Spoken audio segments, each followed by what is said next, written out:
Well, a very good afternoon to you, and we are glad that you've joined us for this live Senate proceedings on this 19th day of September, the year 2023, this being the first day that senators are resuming from close to 5-week recess.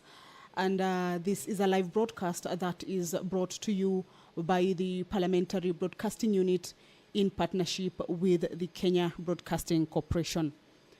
In the order of business for this day at the Senate chambers is that there are 5 bills that are lined up to be read for the first time in the floor of the House.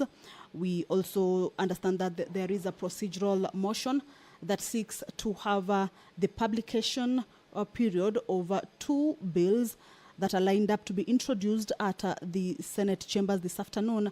That publication period to be reduced from 14 days to 4 days. These bills, or rather this motion, will be moved by the Senate Majority Leader, Honorable Aaron Cheruiyot, and these bills include the Facilities Improvement Financing Bill, originating from the Senate, Bill number 43 of 2023, as well as the Primary Health Care Bill, Senate Bill number 44 of 2023.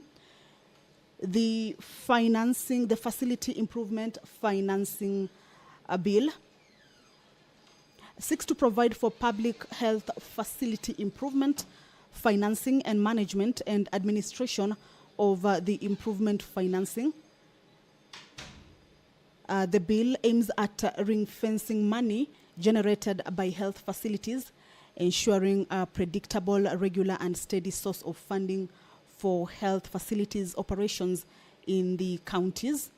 And this particular move is intended to guarantee that funds are utilized for the improvement of patient care at individual health facilities, preventing them from being absorbed into the county coffers.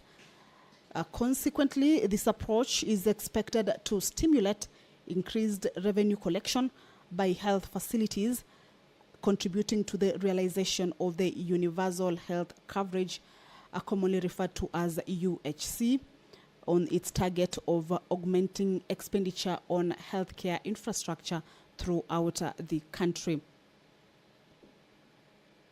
This is a bill that is lined up for first reading on the floor of the Senate chambers this afternoon, and the Majority Leader, or the Leader of the Majority Party, Honorable Aaron Cheruiyot, will be moving a procedural motion to have this particular bill published, or have its publication period reduced from 14 days to 4 days. The other bill that is lined up for first reading and seeks to have its publication period reduced from 14 days to 4 days is the Primary Health Care Bill, originating from the Senate, Bill number 44 of 2023.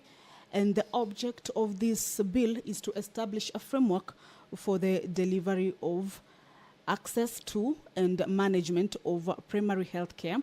The framework creates an elaborate primary health care network at each county and sub-county level to ensure equitable distribution of resources and health services. This particular bill also proposes the establishment of a primary healthcare advisory council that advises the national government and county governments on implementation of primary healthcare services. The bill also establishes a county primary healthcare advisory committee at the county level that is tasked to ensure the effective implementation of primary healthcare through resource mobilization, advocacy, and the planning and development of primary healthcare service delivery. So these 2 bills are lined up to be considered at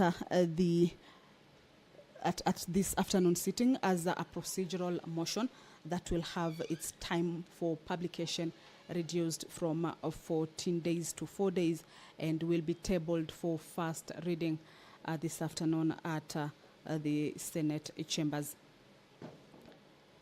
Three other bills are lined up for first reading. There is the Equalization Fund Appropriation Bill originating from the Senate, also the Food and Safety Control Coordination Bill. This one is originating from the National Assembly, Bill number 21 of 2023. And the Water Amendment Bill, also originating from the National Assembly, Bill number 33 over 2023. All these 5 bills will be tabled for first reading by the Senate Leader of a Majority Party, Honorable Aaron Cheruiyot. The Speaker of the Senate, Honorable Amason Jeffa Kingi, is in the chambers. He will be presiding over this afternoon sitting. Allow me to hand you over to this live broadcast brought to you by PBU in partnership with KBC. Good afternoon. Let us pray. Almighty God, we beseech you to behold with abundant favor and blessings us, your servants, whom you have been pleased to call to leadership positions in this republic. We seek guidance to treat and consider all matters that shall come under deliberation in so just and faithful a manner as to advance the peace, prosperity, and welfare of our country and of those whose interests you've committed to our charge. Amen.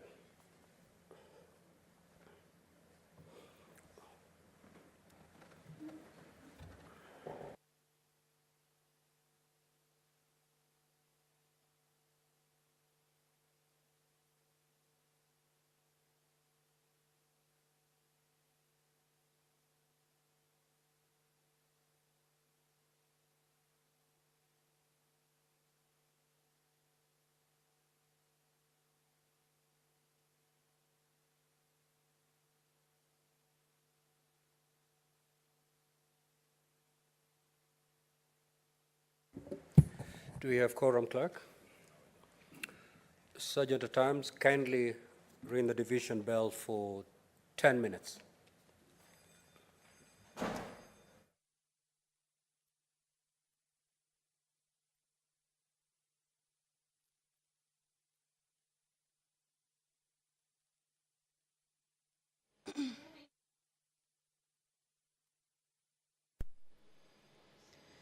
So, pursuant to House Standing Order number 40, at the commencement of House business, when the House lacks the requisite quorum of 15 members seated inside the chambers, then the chair or the speaker will direct that a 10-minute quorum bell be rung, and this is to alert the members who may be within the precincts of Parliament but yet to get into the chambers to make their way to the chambers so as to allow the House achieve its required numbers at the commencement of the House business for the House to start its business officially. So currently is a 10-minute quorum bell underway, and we will be expecting to see members walking in. But once the quorum is achieved, then the Sergeant at Arms will alert the clerk and the speaker. I will call the House to order for the House to commence its business. Just to remind you is that, remember, this is the first sitting after the senators resumed from a 5-week recess break.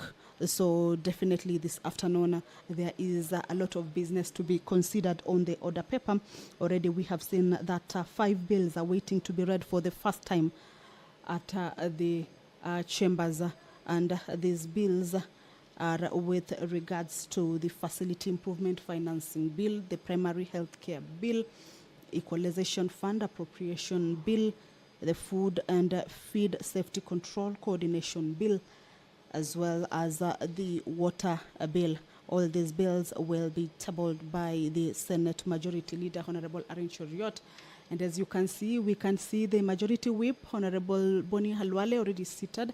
Can also see the Minority Leader, Honorable Stewart Madzayo, already seated. So we will be waiting to see more members walking in. Remember, at the lapse of the 10-minute quorum bell, if the quorum is not achieved, the Speaker can direct that another 10-minute quorum bell be rung for the members to be able to walk in. And if the quorum is not achieved, then the a speaker may adjourn that sitting and give a date for the next sitting. We've seen the Honorable Senator for Uasin Gishu, that is Honorable Jackson Mandago, there talking to the majority whip. So the bell will be on. Just to inform you that it is a quorum bell. The speaker already took his place, but the House lacks the requisite quorum, so the bell will be on for 10 minutes. So as the House could attain its requisite quorum for the business of the day to continue.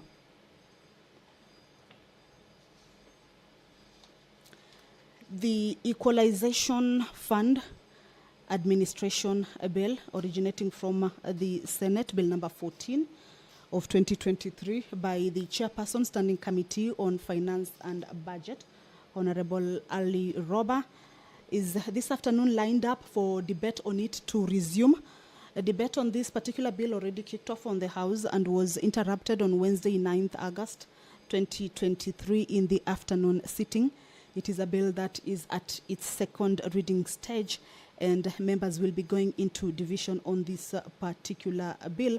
But to look at what exactly this bill entails is that the bill, according to the Constitution, is that it establishes the Equalization Fund, whose purpose is to finance the provision of certain services in order to bring the quality of the services in marginalized areas to the level generally enjoyed by the rest of the country.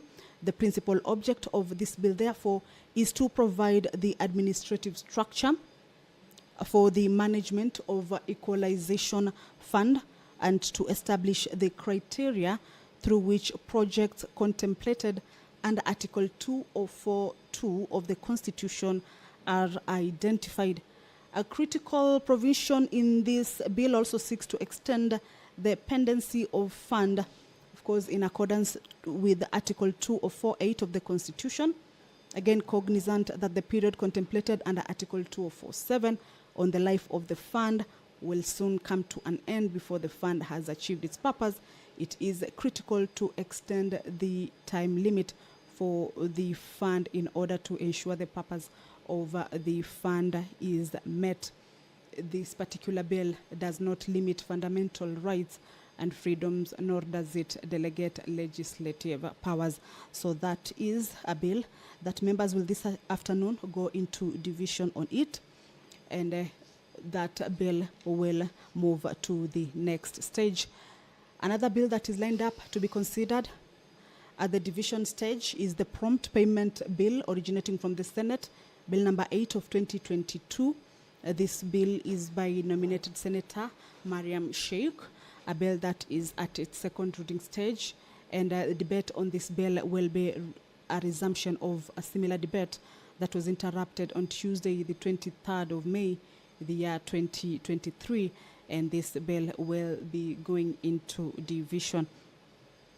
So if you just joined us, is that the Senate has this afternoon resumed its sittings after a close to 5-week long recess.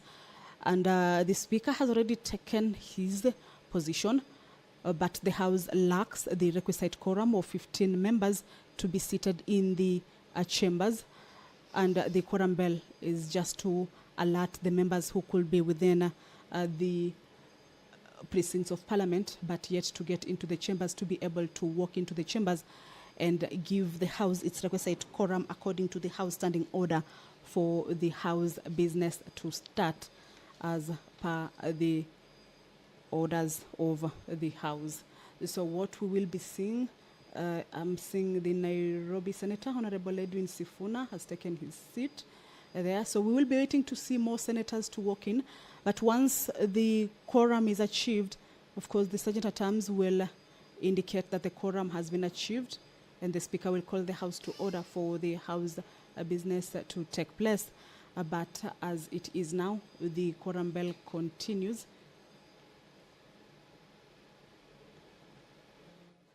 First order, please. Order number 1, administration of oath.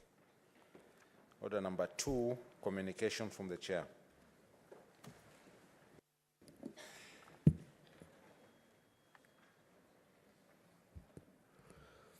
Honorable Senators,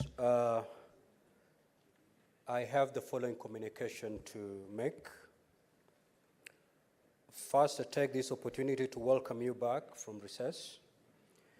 In accordance with the calendar of the Senate for the regular sittings, Part 5 begins today, Tuesday, 19 September 2023, and will conclude at the rise of the Senate on the 19th October 2023. Now, honorable senators, the past recess saw the Senate participate in two major activities.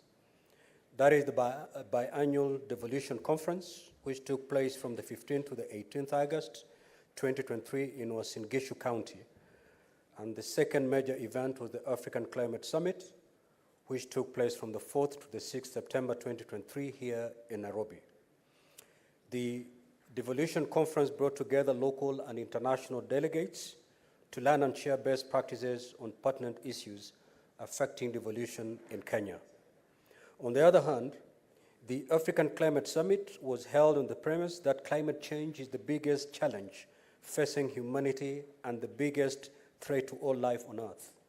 Further, that Africa is facing the harshest brunt of the effects of climate change. If unabated, it will continue to have adverse effects on the African socio-economic well-being and hamper growth and development. Therefore, a unified approach that addresses climate change and the African development agenda was necessary. The two events culminated in the signing of communiques which outlined action that required to be taken with a view to ensuring, one, the success of devolution, and two, a concerted effort for African countries at combating climate change. I take this opportunity to thank honorable senators for turning up in large numbers to participate in both events. I also take this opportunity to urge the Standing Committee on Devolution and Intergovernmental Relations and the Standing Committee on Land, Environment and Natural Resources, together with the Parliamentary Caucus on Climate Action, to respectively interrogate the communiques on the Devolution Conference and the communique on the African Climate Summit, and to develop the necessary legislative interventions to actualize them. By doing so, the Senate and Parliament, as in general, will essentially be walking the walk. Honorable senators, as we embark on Part 5 of the Senate calendar, our in-tray is rather full already. A number of bills, motions, petitions, and statements are pending consideration. I urge that we redouble our collective effort in a bid to conclude the business by the end of the session in December 2023. I also urge the Senate Majority Leader and the Senate Minority Leader to do all that is necessary within the standing orders so that the said business is fast-tracked. My office remains at your disposal to assist you in discharging your constitutional responsibilities. I will continue to support each senator individually and at the committee levels that you serve to enable you achieve what we have set out during this term of Parliament. Now, honorable senators, in conclusion, on 30th May 2023, the Senate resolved to hold its plenary and committee sittings in Turkana County. The sittings will take place from 25th to 29th September 2023 at the Turkana County Assembly premises. Preparations are now at an advanced stage to ensure that the sittings are a success. I take this opportunity to urge all senators to participate in this momentous event outside the premises of Parliament in Nairobi. More information regarding the Turkana sittings will be communicated through the office of the clerk. I thank you.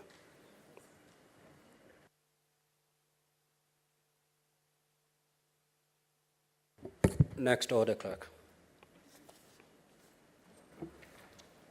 Order number 3, messages. Honorable senators, I have received 4 messages from the National Assembly, and I'll proceed to read them over to you. I wish to report to the Senate that pursuant to Standing Order 46.3 and 4, I received the following message from the Speaker of the National Assembly regarding the approval of a nominee for appointment as the chairperson of the Board of Central Bank of Kenya. The message, dated Thursday, 14 September 2023, was received on Monday, 18 September 2023, in the office of the Clerk of the Senate. Pursuant to the said standing order, I now report the message. Pursuant to the provisions of Standing Order 41.1 of the National Assembly Standing Orders, I hereby convey the following message from the National Assembly.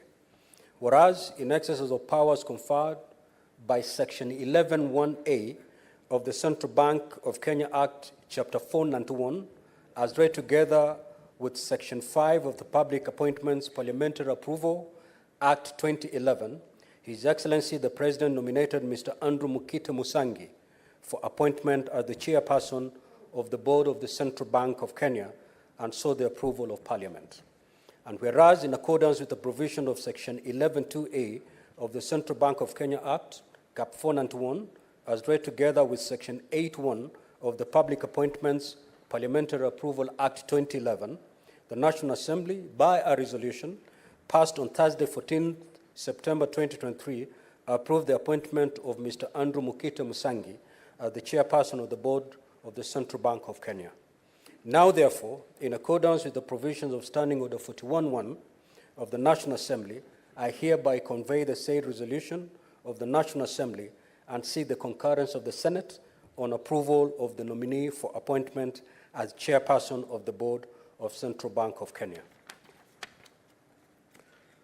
Honorable Senators, pursuant to Standing Order 771 of the Senate Standing Orders, which requires that upon receipt of notification of nomination for appointment to a public office required to be approved by the Senate under the Constitution or any legislation, the nomination shall stand committed to the relevant standing committee for consideration.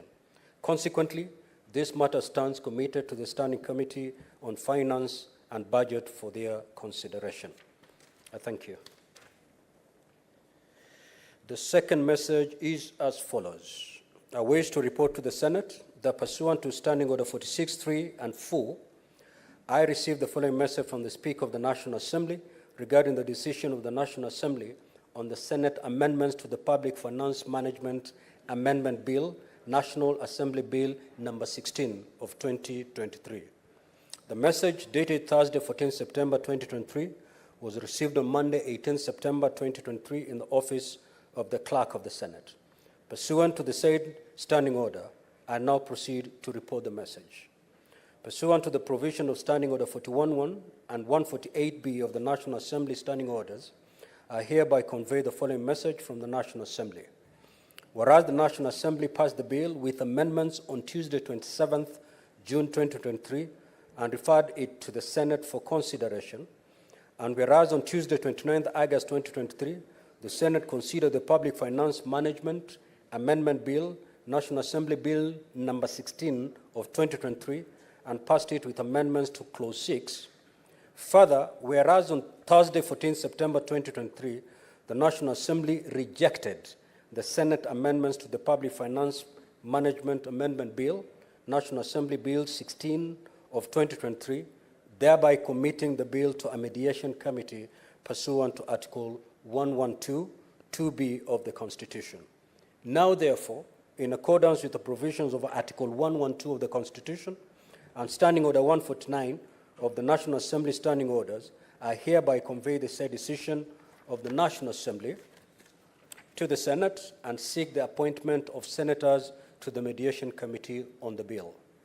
Honorable Senators, consequent to the said decision, the Speaker of the National Assembly appointed the following members of the National Assembly to the mediation committee to consider the contentious clause of the bill in accordance with Article 113 of the Constitution. 1, the Honorable Owen Baya. 2, the Honorable Martha Wangari. 3, the Honorable Omboko Milemba. 4, the Honorable Abraham Kirwa. 5th, the Honorable Mile Odhiambo Mabona. 6th, the Honorable Dr. Makali Mulu. And 7th, Honorable Daudi Mohammed. Honorable Senators, pursuant to the provisions of Standing Order 166.2 of the Senate Standing Orders, and in consultation with the majority and minority leaders, I will, at the appropriate time, appoint senators to the Joint Mediation Committee. I thank you. Honorable Senators, you may walk in and take your seats as I proceed.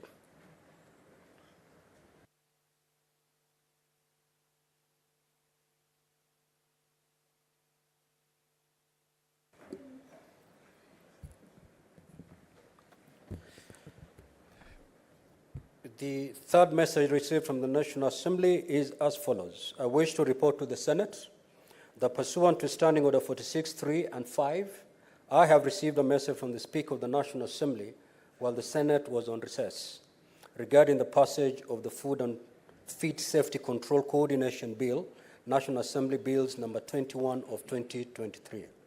Pursuant to the said standing order, I now proceed to read the message.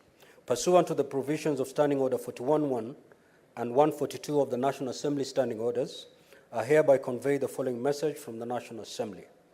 Whereas the Food and Feed Safety Control Coordination Bill, National Assembly Bill number 21 of 2023, was published via Kenya Gazette Supplement number 75 of May 2024, of May 24th, 2023, as a bill to provide for the coordination of public institutions involved in the control of food and feed safety, to establish the Office of the Food Safety Controller, and to provide for the role of the county government in food safety and feed safety. And whereas the Food and Feed Safety Control Coordination Bill, National Assembly Bill number 21 of 2023, was passed by the National Assembly on Wednesday, 23rd August 2023, with amendments and in the form attached herewith.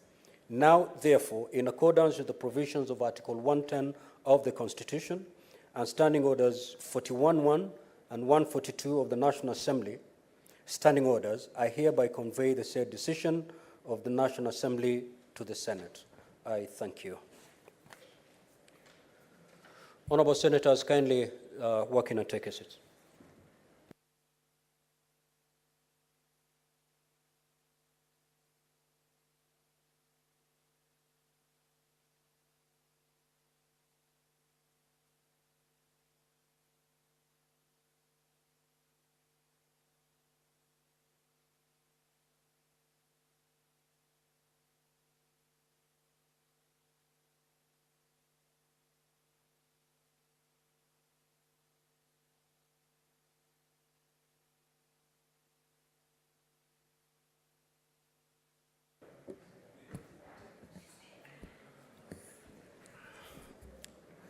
Honourable Senators, the final message received from the National Assembly is as follows.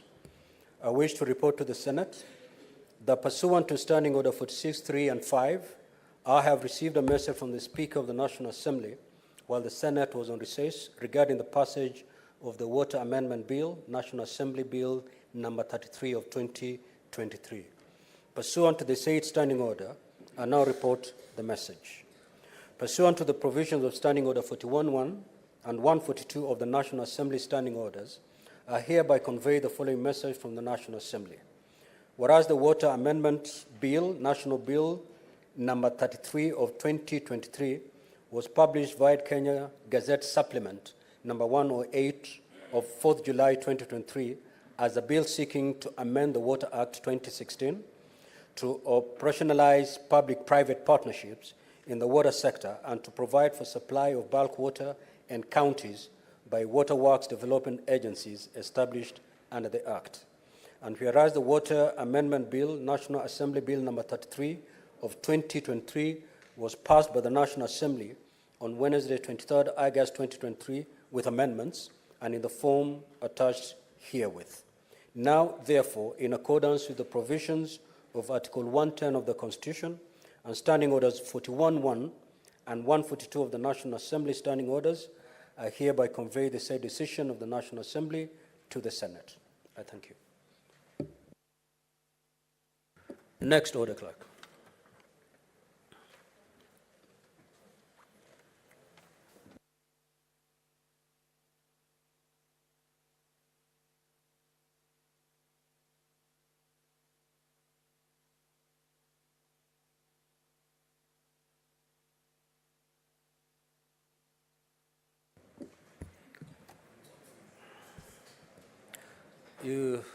You'll do the greetings later, Senator Sotsi. Take your seat. We got business to transact.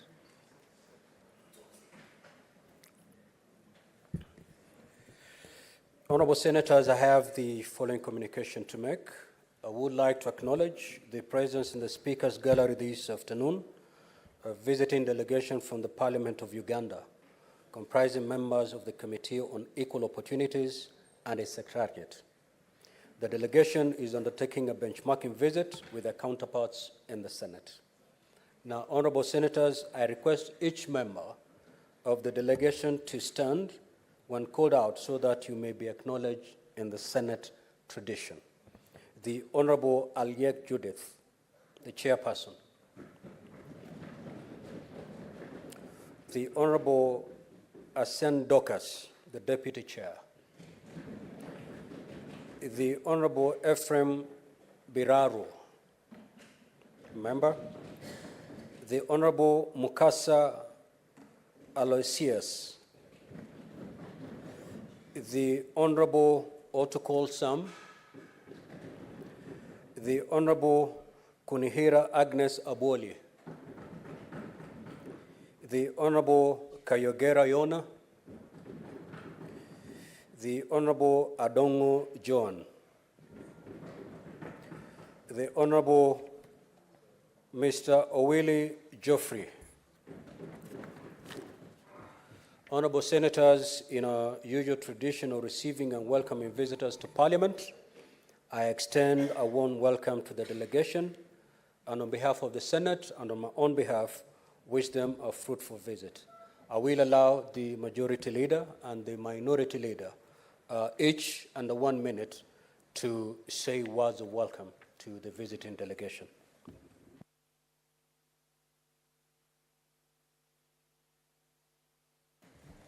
Asante Bwana Spika.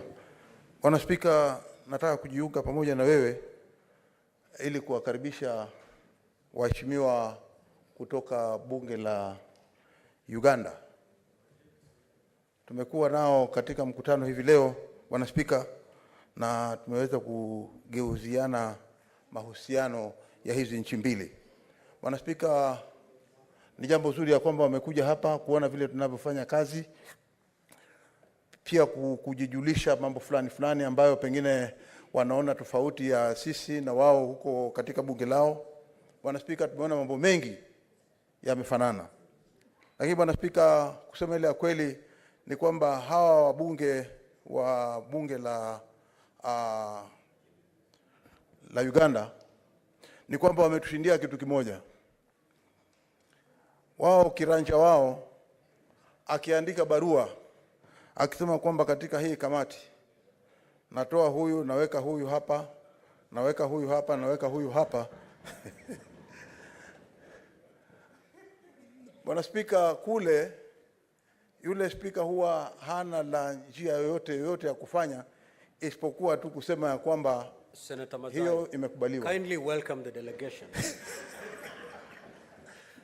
Asante Bwana Spika. Kwa hiyo mimi nina imani ya kwamba hawa ndugu zetu kutoka Uganda wamekuja hapa na wamefurahi vile wametuona tunaendelea kufanya kazi. Wako hapa katika siku 2-3, wataendelea kujifundisha, wataendelea kuona, na nataka kuambia ndugu zangu maseneta tuweze kuhusiana nao ili tuwe na uhusiano mwema baina nchi yetu hii na nchi ya Uganda, na uhusiano pia uendelee kama vile Seneta Mundigi husema ya kwamba yeye katika hizo harakati amefaulu sana.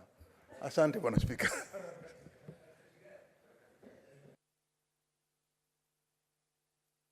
Thank you, Mr. Speaker. Mr. Speaker, I join you together with the rest of our colleagues in welcoming the visiting delegation from the Parliament of Uganda, our good friends and neighbors. Mr. Speaker, Kenya continues to have great relationship with our neighbors, Uganda. A friendship that is founded on great sacrifice from both countries, ensuring that our people live in harmony. And on many occasions, Mr. Speaker, where there have been disagreements, we have solved them amicably. And therefore, without a shadow of doubt, Mr. Speaker, I can declare, and I know this for a fact, that amongst all our neighbors, Uganda still stands very tall, Mr. Speaker, because on many occasions, if there's a country amongst even the East African nation that Kenyans feel at home, they interact from the food to the culture to in all aspects of life, Mr. Speaker, it is in the beautiful country, the Pearl of Africa, Mr. Speaker. Therefore, I welcome this visiting delegation.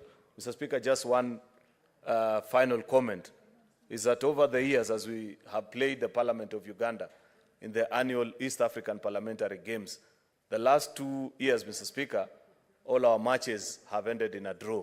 We drew 1-1 in Arusha, Tanzania in 2021. Last year in Juba, South Sudan, the game ended in a barren draw. Mr. Speaker, I want to assure them that this time we have prepared well, and we will down the Parliament of Uganda. So tell your captain, my good friend, the Honorable Mohammed Nsereko, member for Kampala Town, that we are coming for them, together with your team manager, the Honorable Minister Peter Ogwang, that this time Parliament of Kenya will take down Uganda. Otherwise, I do welcome them, Mr. Speaker, and I hope they enjoyed the full duration of our stay. I thank you, Mr. Speaker. Senator Mogene, under 1 minute, please.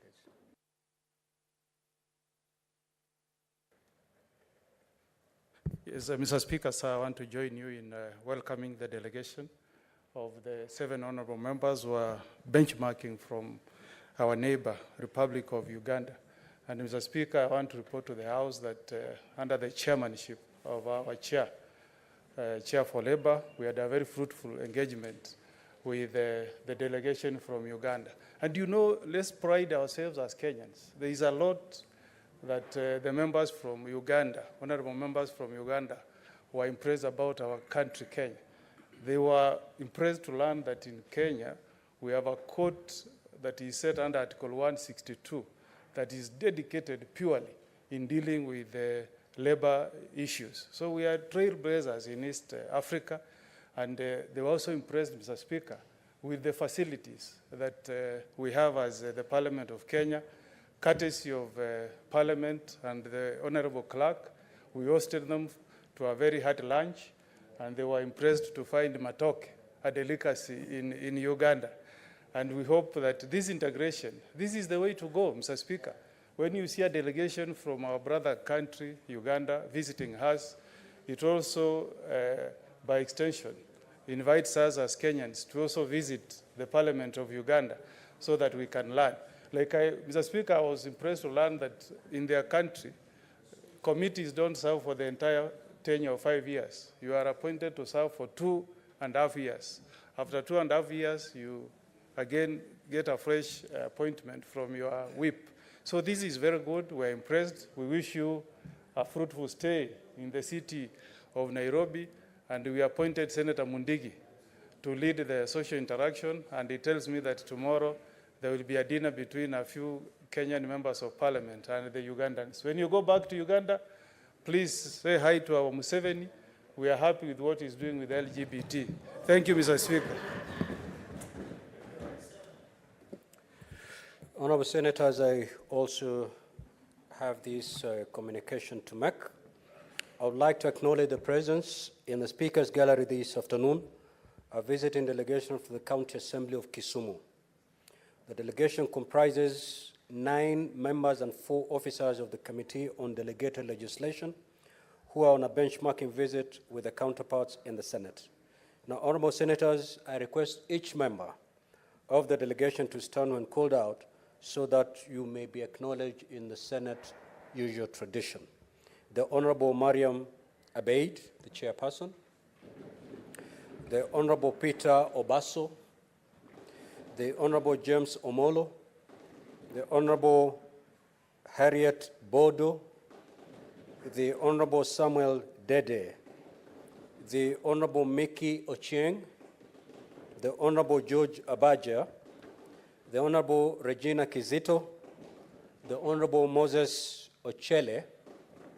Pastor David Ochieng, Ms. Brenda Chasi, Mr. Zachary Nyalalo, and lastly, Ms. Jacqueline Otieno. On behalf of the Senate, and on my own behalf, I extend a warm welcome and wish you a fruitful visit here in the Senate. I will call upon the Senator for Kisumu to say welcoming remarks under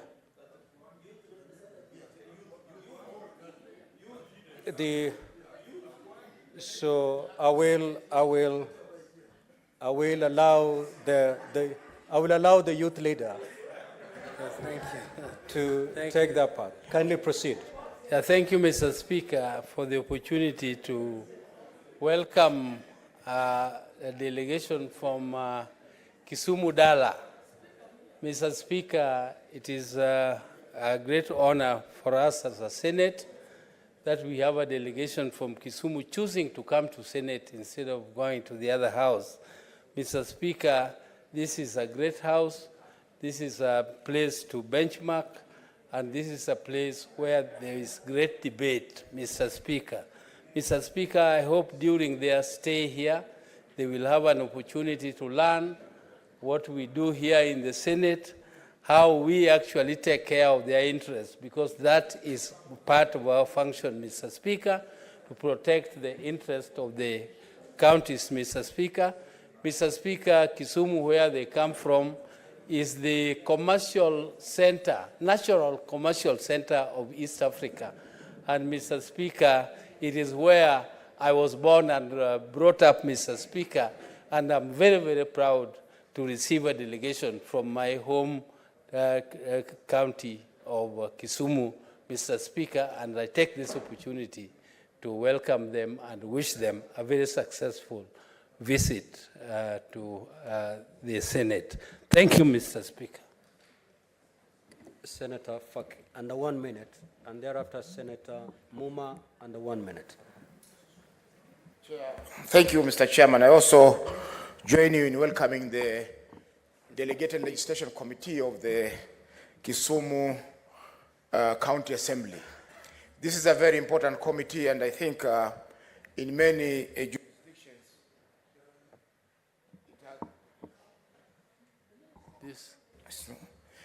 jurisdictions it has not been appreciated. The work that this committee does is a lot, and tomorrow when we meet with our committee, we'll be able to appreciate what we do in this committee. Thank you, Mr. Speaker, sir.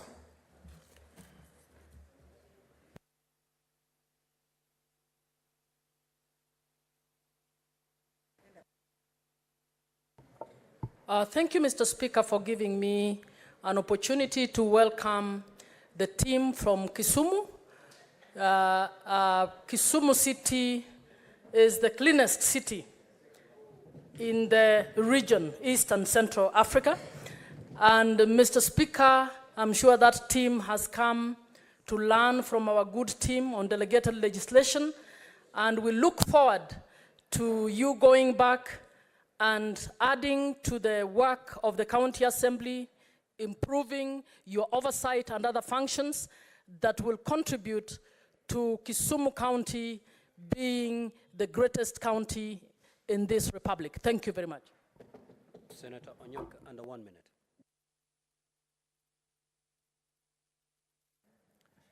Ndugu Spika, ningependa kusema asante sana kwa kunipa fursa nizungumze na kuwakaribisha ndugu zetu ambao wametoka kaunti ya Kisumu. Leo asubuhi tumekuwa na wao kule kwa kamati ya CPAC, na ningependa kuambia ndugu zangu na dada ambao wako hapa kuwa karibuni. Hili jumba ni jumba la heshima, na mkirudi Kisumu mwambie wananchi wetu kuwa tunashirikiana vilivyo.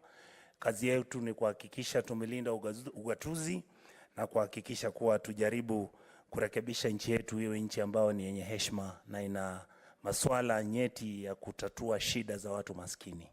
Asante ndugu Speaker. Next order, clerk. Order number 4, petitions. Order number 5, papers. Majority Leader.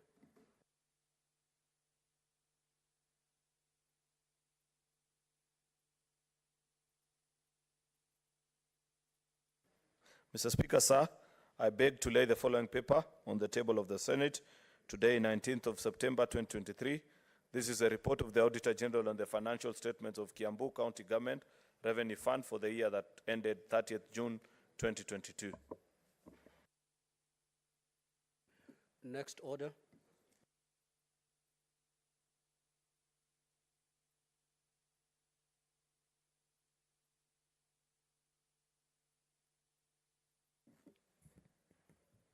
The Chairperson, Standing Committee on Finance and Budget. Senator Roba, welcome back.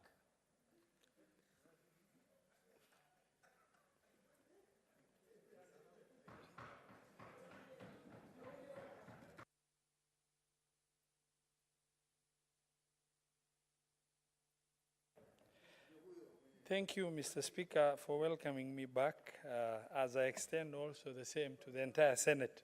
Welcome back. Mr. Speaker, sir, I beg to lay the following papers on the table of the Senate today, 19th of September 2023.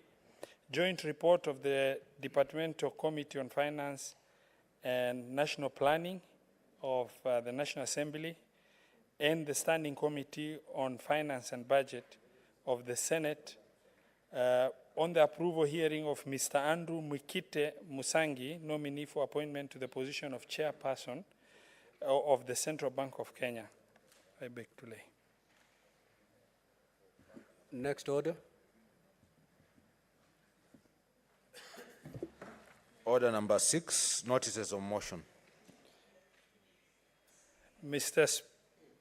Speaker, sir, that the Senate adopts the joint report of Departmental Committee on Finance and National Planning of the National Assembly and the Standing Committee on Finance and Budget of the Senate on the vetting of Mr. Andrew Mwikite Musangi for the appointment of the chairperson of the Board of Directors of Central Bank of Kenya, laid on the table of the Senate today on Tuesday the 19th of September 2023, and that pursuant to Section 11(2)(a) and of the Central Bank of Kenya Act and Section 8(1) of the Public Appointment Parliamentary Approval Act 2011, the Senate approves the appointment of Mr. Andrew Mwikite Musangi to the position of chairperson of the Board of Central Bank of Kenya.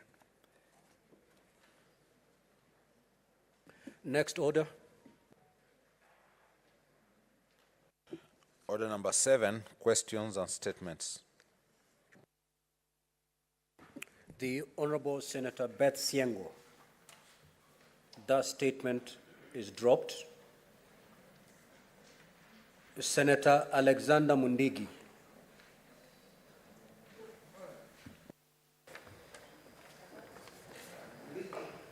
Yes.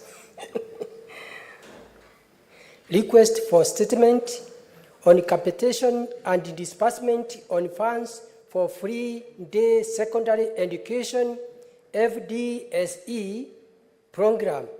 Mr. Speaker, sir, rise person to standing order 53.1 to take a statement from the Standing Committee on Education on capitation and disbursement of funds for free day secondary education FDSE program.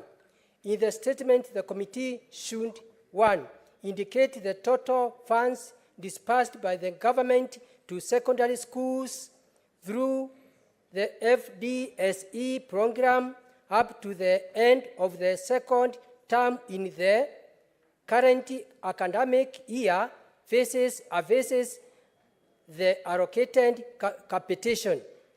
State the plans by the government, if any, to review and adjust the FDSE funding from the current Kenya shillings 22 shillings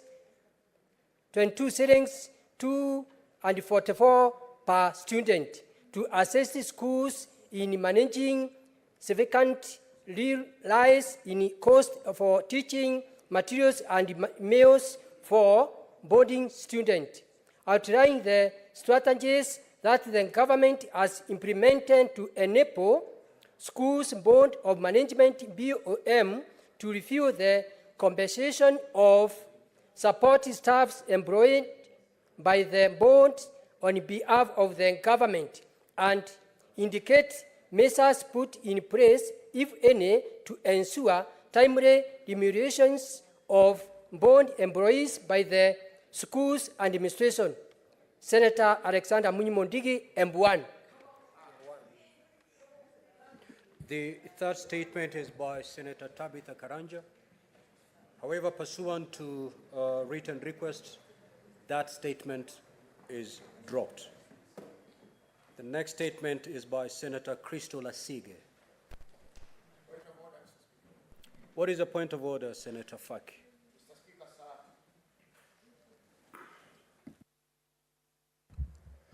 I rise pursuant to Standing Order number 37 of the Senate Standing Orders to seek leave of the Senate to adjourn to discuss a definite matter of urgent national importance, namely the security situation in Lamu County heightened by the recent attacks by suspected Al-Shabaab militants.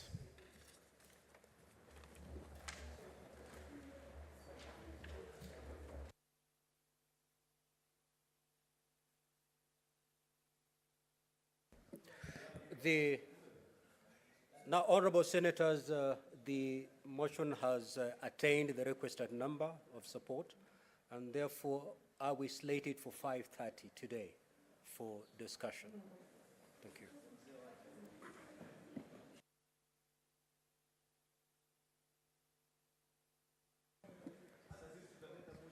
Senator Christo Lasige, that statement is dropped. The fifth is nominated Senator George Mbugua. Kindly proceed. Thank you, Mr. Speaker, sir. I rise pursuant to Standing Order 53-1 to seek a statement from the Standing Committee of National Security, Defense and Foreign Relations on the preparedness of the Kenya government in mitigating the effects of the anticipated El Nino-induced climate extremes between August and December 2023.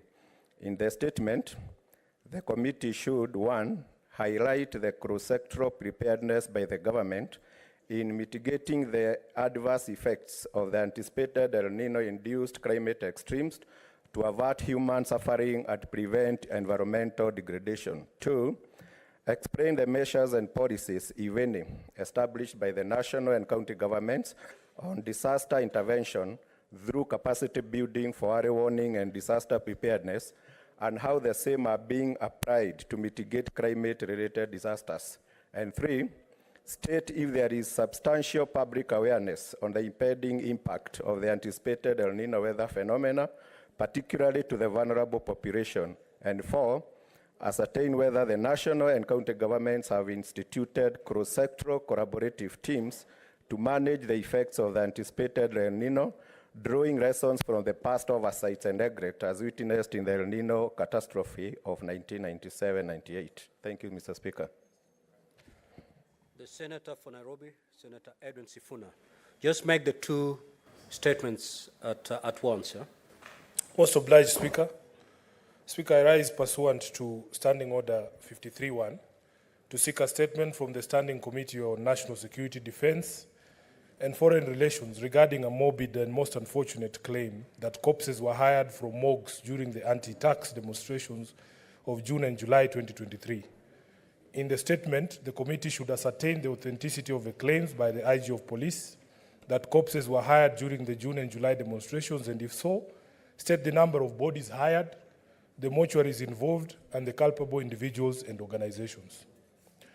Second statement, Mr. Speaker, is pursuant to Standing Order 53-1 to seek a statement from the Standing Committee on Health on the prevalent and unfair hiring and promotions of nurses at the Kenyatta National Hospital and hospitals run by the Nairobi City County Government. In the statement, the committee should, number 1, explain why the KNH employs new nurses from outside on permanent and pensionable terms, through routinely issued internal advertisements while bypassing many of those already on contract at the same institution. Number 2, investigate allegations that promotions to higher nursing cadres at the hospital do not follow the key elements of experience, institutional knowledge, and fair labor practices. Number 3, cause the KNH management to provide a comprehensive breakdown of recent employments and promotions in the nursing cadres covering the last 2 years for both permanent and contract employees, with emphasis on relevant qualifications, experience, and equity in hiring. And lastly, explain the reasons for unfair or skewed promotion among nursing cadres in the Nairobi County hospitals, where there are allegations that some nurses who have worked for 10 years or more are only promoted up one scale instead of the 2 that is expected. I thank you, Mr. Speaker. Thank you. Next, Senator Tabitha Mutenda.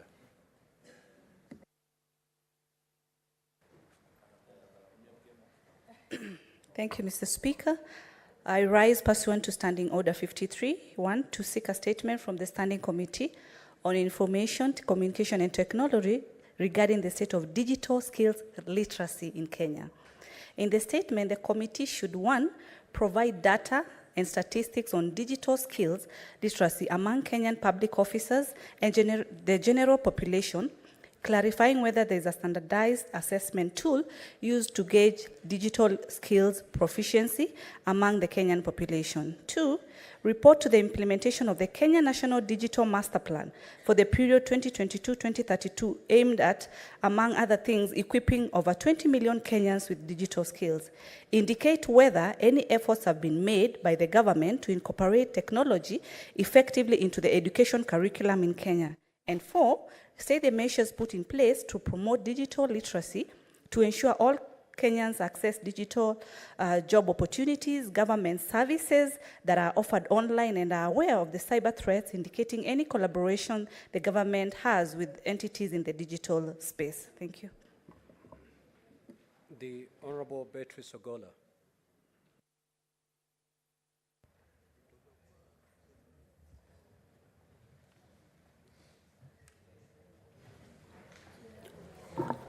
Honorable Speaker, this is a request for a statement on the loss of an AK-47 rifle in Dewa Police Station, Dewa Sub-County in Homa Bay County.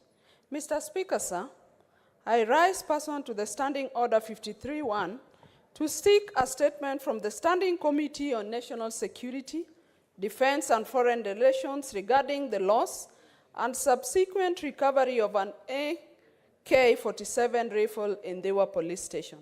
In the statement, Mr. Speaker, the committee should, 1, explain the circumstances leading to the loss and eventual recovery of an AK-47 rifle at Dewa Police Station, outlining the precise chain of custody, including the issuing authority, the recipient, the intended purpose for which it was issued, and whether any other firearms were issued concurrently, Mr. Speaker, sir.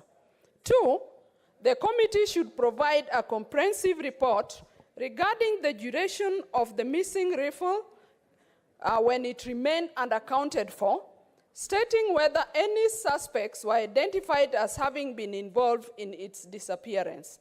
3, Mr. Speaker, sir, the committee should elucidate the circumstances surrounding the recovery of the AK-47 rifle, including details on when and how it was located, the condition it was found in, and the method employed to recover it. And lastly, Mr. Speaker, sir, the committee should state the current assessment of safety and security within our community in light of this event. Senator Beatrice Ogola. Next, Order Clerk.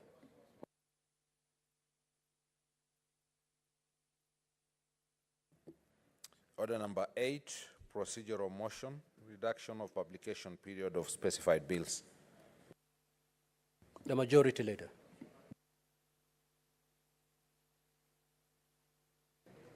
Madzaya. Wait, Sifuna. Sifuna.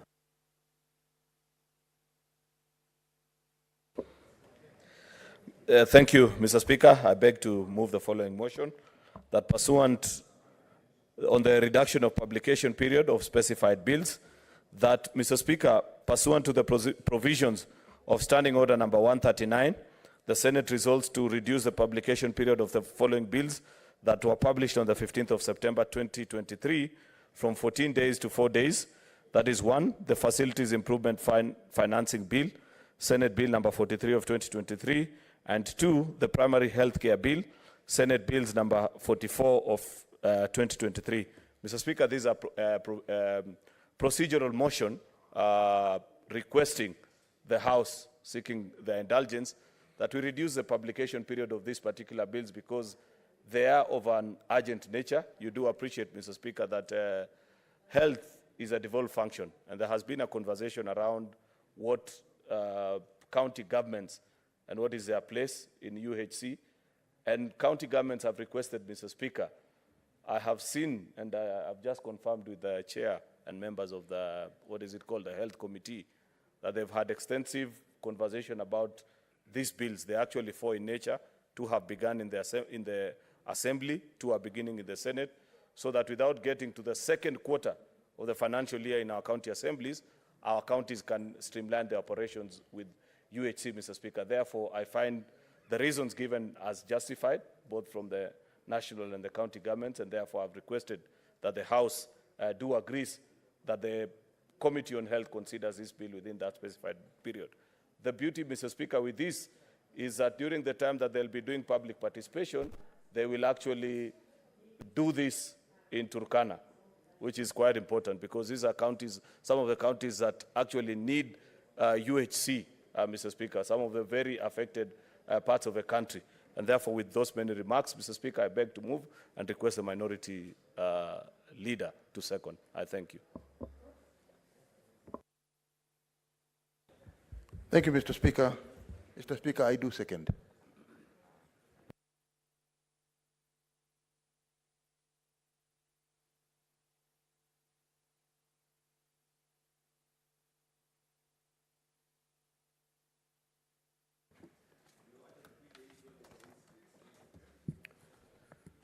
Now, honorable senators, I proceed to propose the question that pursuant to the provisions of Standing Order 139 of the Senate resolves to reduce the publication period of the following bills that were published on the 15th of September 2023 from 14 days to 4 days. 1, the Facilities Improvement Financing Bill, Senate Bills number 43 of 2023, and 2, the Primary Health Care Bill, Senate Bills number 44 of 2023. Now, honorable senators, you will note that on our standing orders, each of you will have 20 minutes to make their contribution on this matter. You may, however, wish to invoke Standing Order 111 and limit debate, but that, again, is up to you. This being a procedural motion, we may either limit debate or proceed straight to put the question. Very well. Now, honorable senators, I now proceed to put the question. That pursuant to the provisions of Standing Order 139, the Senate resolves to reduce the publication period of the following bills that are published on the 15th September 2023 from 14 days to 4 days. 1, the Facilities Improvement Financing Bill, Senate Bills number 43 of 2023, and 2, the Primary Health Care Bill, Senate Bills number 44 of 2023. Will as many as of that opinion say aye? Aye. Will as many as of the contrary opinion say nay? The ayes have it.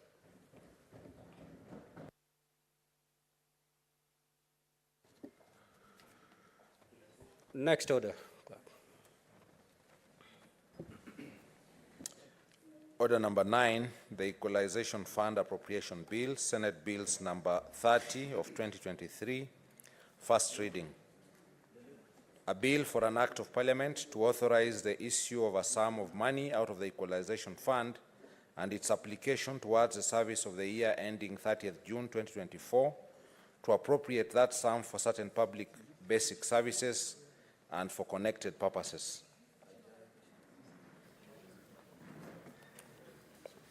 Order number 10, the Food and Feed Safety Control Coordination Bill, National Assembly Bills number 21 of 2023, first reading. A bill for an act of parliament to provide for the coordination of the public institutions in the control of food and feed safety, to establish the office of the Food and Feed Safety Controller, to provide for the role of county governments in food and feed safety and for connected purposes.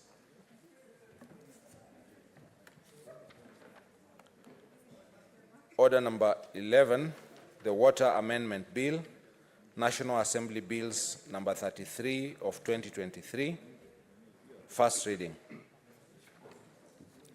A bill for an act of parliament to amend the Water Act 2016 to provide for public-private partnerships arrangements and for connected purposes. Order number 12, the Facilities Improvement Financing Bill, Senate Bills number 43 of 2023, first reading. A bill for an act of parliament to provide for public health facility improvement financing and management and administration of the improvement financing and for connected purposes. Order number 13, the Primary Health Care Bill, Senate Bills number 44 of 2023, first reading. A bill for an act of parliament to provide for a framework for delivery of and access to and management of primary health care and for connected purposes.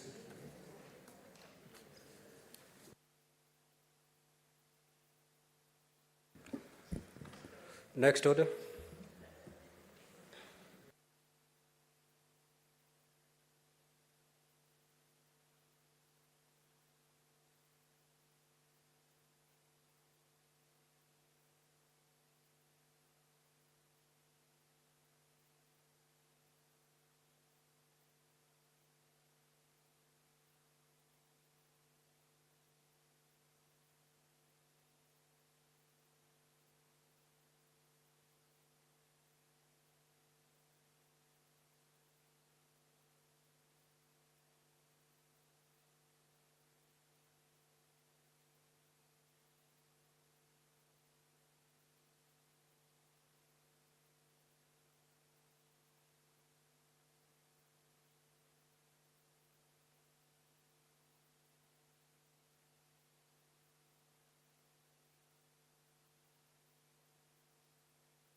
Senator Kamar, kindly approach the chair, please.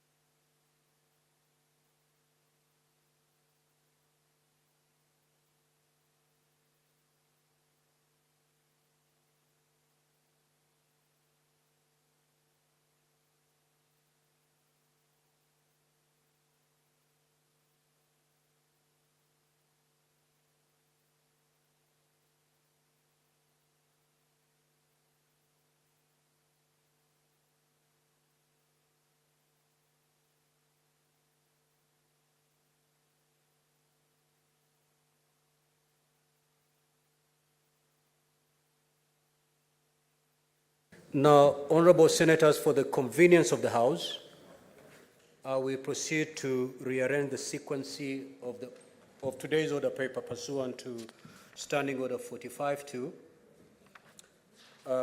and proceed straight away to prosecute order number 19.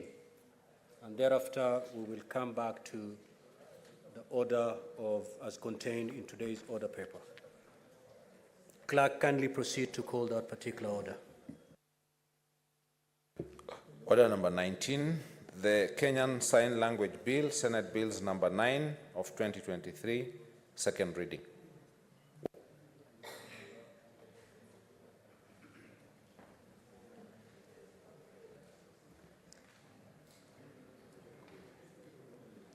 Thank you, Mr. Speaker. I rise to move the Kenyan Sign Language Bill 2023, Senate Bills number 9 of 2023. Mr. Speaker, even before I move, I would like to inform the House that this week is the International Week for the Deaf, and so it is a very appropriate time for us to move this bill. I want to send a warm message of congratulations to our Kenyans who are of this group that are deaf. And more than that, I want to remember in a special way the sign language technical teams, both in the media, who talk to Kenyans on behalf of, who talk to Kenyans who cannot communicate verbally.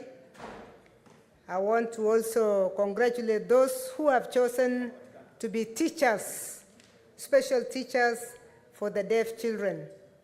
Mr. Speaker, only recently we went as a Committee of Education to special education schools, and we went to the School for the Deaf in Uasin Gishu County. And Mr. Speaker, in this week, I know they're celebrating this week all over the country, but I want to send greetings to these people because the teachers who have chosen to be special education teachers are very special people in this country. They have the patience, they have the courage, and they have the intelligence to communicate what most of us cannot communicate. So with those remarks, Mr. Speaker, I now beg to move the bill. Mr. Speaker, the Kenyan Sign Language Bill 2023 aims to create a comprehensive legal framework for the use of sign language to ensure that deaf learners are given the same opportunities as all other learners in the education system to be fully effective and productive members of society. This is extremely important because of the right of the child, right to education, which is a basic right in the Constitution. Mr. Speaker, before setting out the specific provisions of the bill, it befits us to understand the motivation behind the legislative proposal. The linguistic landscape can be challenging for the population who may be deaf or hard of hearing, as traditional spoken languages may not be accessible to them, thus creating barriers to education, employment, and participation in public life. Mr. Speaker, in other jurisdictions such as Australia, it is now increasingly recognized that signing deaf people constitute a group like any other non-English speaking language group. This shows that meaningful legal recognition of national sign language leads to better enjoyment of human rights. Mr. Speaker, it's also worth noting that in our own constitution, we have 3 languages. We have English recognized, we have Kiswahili recognized, and the sign language recognized. The Kenyan Sign Language Bill, Mr. Speaker, carries significant consequences for the inclusion and accessibility of deaf individuals in the Kenyan society. It seeks to dismantle barriers that have hindered the full participation of the deaf community in various spheres of life, including judicial proceedings, education, and employment. So in a way, this is a group that are felt discriminated against, although there are provisions in the Constitution that gives them the right. Mr. Speaker, the bill therefore draws its strength from the Constitution, particularly Article 10(2), which designates human dignity, equity, social justice, inclusivity, equality, human rights, non-discrimination, and the protection of the marginalized as national values and principles of governance. Furthermore, Article 7(3)(b) of the Constitution emphasizes the promotion of indigenous languages as the Kenyan Sign Language, Braille, and other communication formats accessible to persons with disabilities. Similarly, Article 54(1)(d) stipulates that a person with any disability is entitled to use sign language, Braille, or other appropriate means of communication. The Constitution, therefore, envisions that public institutions shall establish facilities to ensure the inclusion of deaf persons and those who are hard of hearing in their processes.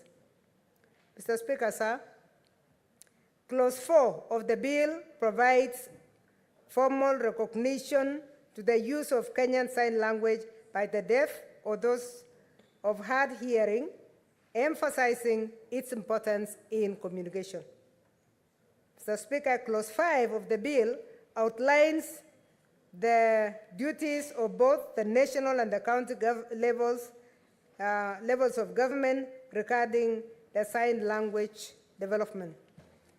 Mr. Speaker, this includes consulting with the deaf community on matters relating to its development, use, and promotion, using sign language in government services and public information, providing free interpretation in Kenyan Sign Language to those who rely on it for accessing statutory entitlements or services, and ensuring information relating to public services is accessible through the Kenyan Sign Language.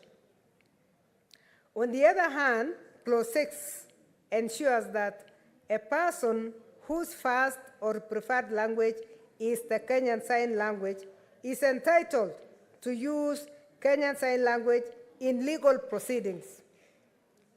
Judicial officers are therefore required to ensure that competent and recognized interpreters are available during such proceedings. And this is extremely important, Mr. Speaker, because somebody who is deaf or hard of hearing in this country, when they go to court, they go there at the mercy of whoever is available in the judicial system. This bill is going to make it compulsory and to make it mandatory that these people are facilitated properly.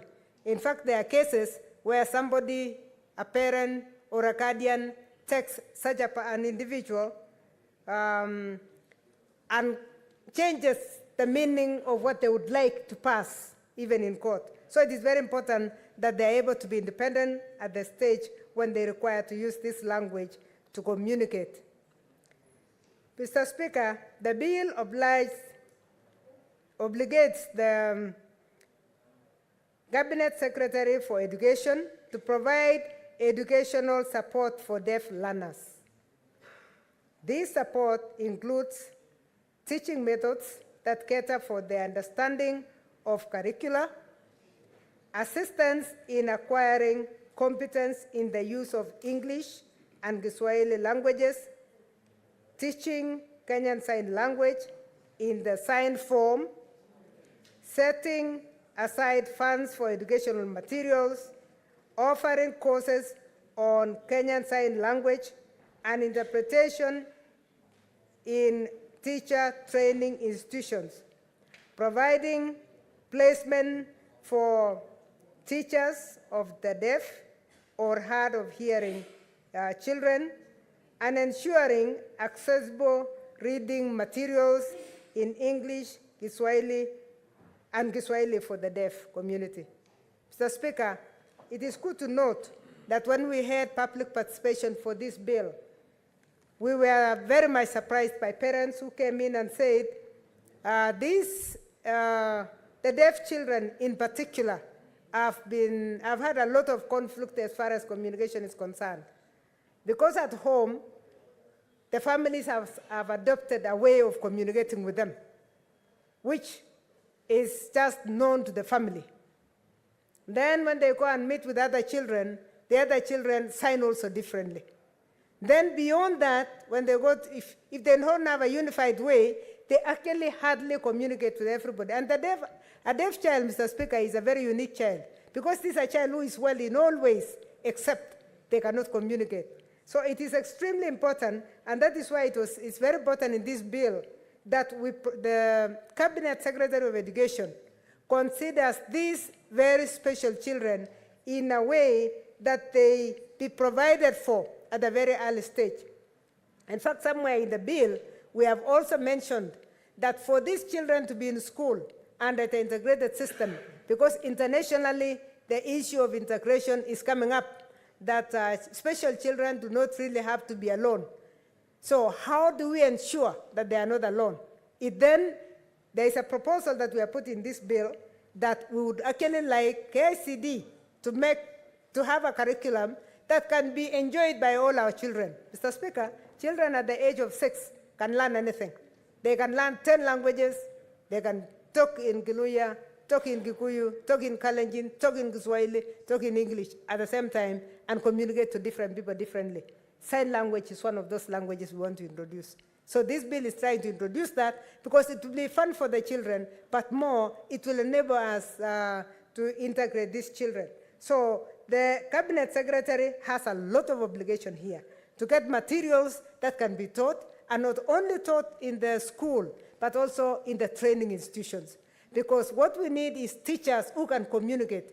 If a child who is deaf or hard of hearing goes to a school, and we find that there are a lot who go to school currently, who go to any nearby school, because this is a special child whom the parents have not even decided where they would take them to. You find that they go to regular schools with the other kids, but when they go to school, they cannot communicate with anybody. So we are also proposing in the bill that actually these materials should be spread to other schools. We don't want it even to be a club, but we want all the children to learn it. But I'll be mentioning that again a bit later. Mr. Speaker, the bill mandates the Kenya Institute of Curriculum Development to develop, review, and approve appropriate programs, curricula, and curriculum support materials for learners who are deaf or hard hearing. Mr. Speaker, additionally, the bill requires the Cabinet Secretary, in consultation with relevant bodies, to develop a national system of standards, accreditation, and procedures for the Kenyan Sign Language interpretation. This is done with input from members of the Deaf Society. This should be done with input from members of the Deaf Society, deaf community. This also empowers the Cabinet, this bill also empowers the Cabinet Secretary in consultation with the Kenya National Accreditation Agency and members of the deaf community to regulate the provision of Kenya Sign Language interpretation. Mr. Speaker, it is very important that this is regulated. We have seen a mushrooming of people who are saying we are qualified interpreters, and since those of us who don't know whether the interpretation is correct or not, we just assume you hire somebody when you have a workshop, because currently we are saying in workshops and meetings and conferences, you should have interpreters. We have been hiring interpreters without necessarily knowing whether the signing that they are doing is of the right quality or the right standard. So it is very important that that is also regulated. So this includes establishing procedures and criteria for the registration of interpreters and maintaining a register of the Kenya Sign Language interpreters. This is very important, Mr. Speaker, so that whenever we have conferences, whether it is this Senate or KEWOSA or any other group, and we need an interpreter, we just go to the, we just check the website of the Kenya Sign Language interpreters and pick whoever you want from there. That way, we will have standardized and we will know who can do the work. Mr. Speaker, ideally, the bill also stipulates that individuals wishing to provide Kenya Sign Language interpretation services must apply for registration with the Ministry of Education. This is very important. Just the way we say you must register as a teacher with the TSC, we need a body within the Ministry of Education that registers interpreters so that we don't have everybody or any Tom, Dick, and Harry coming in to say, I am an interpreter. There is a there should be a designated officer, therefore, from the Ministry of Education appointed as the registrar of Kenya Sign Language interpreters responsible for maintaining the register of the registered interpreters in an accessible manner so that anybody who requires the services of interpreters can also access them easily. Mr. Speaker, the bill permits individuals to inspect the register upon payment of a prescribed fee, ensuring transparency and accountability. This also emphasizes the importance of, the bill also emphasizes the importance of a code of conduct for sign language interpreters and the promotion of basic Kenyan language among government employees at the national and county level. This promotion, as I had mentioned earlier, means we all need to start learning how to utilize the language. The Speaker, a parent came to us during the public hearing of this bill, and we were surprised that when she discovered her child was deaf, she actually decided to train the whole family. And they had a private person coming in to talk to them, to sign, so that they were able to communicate with this child. This, I think, as we are saying, every child has a right to education in the form in which they can enjoy the education. It is very important to note that it goes beyond that child.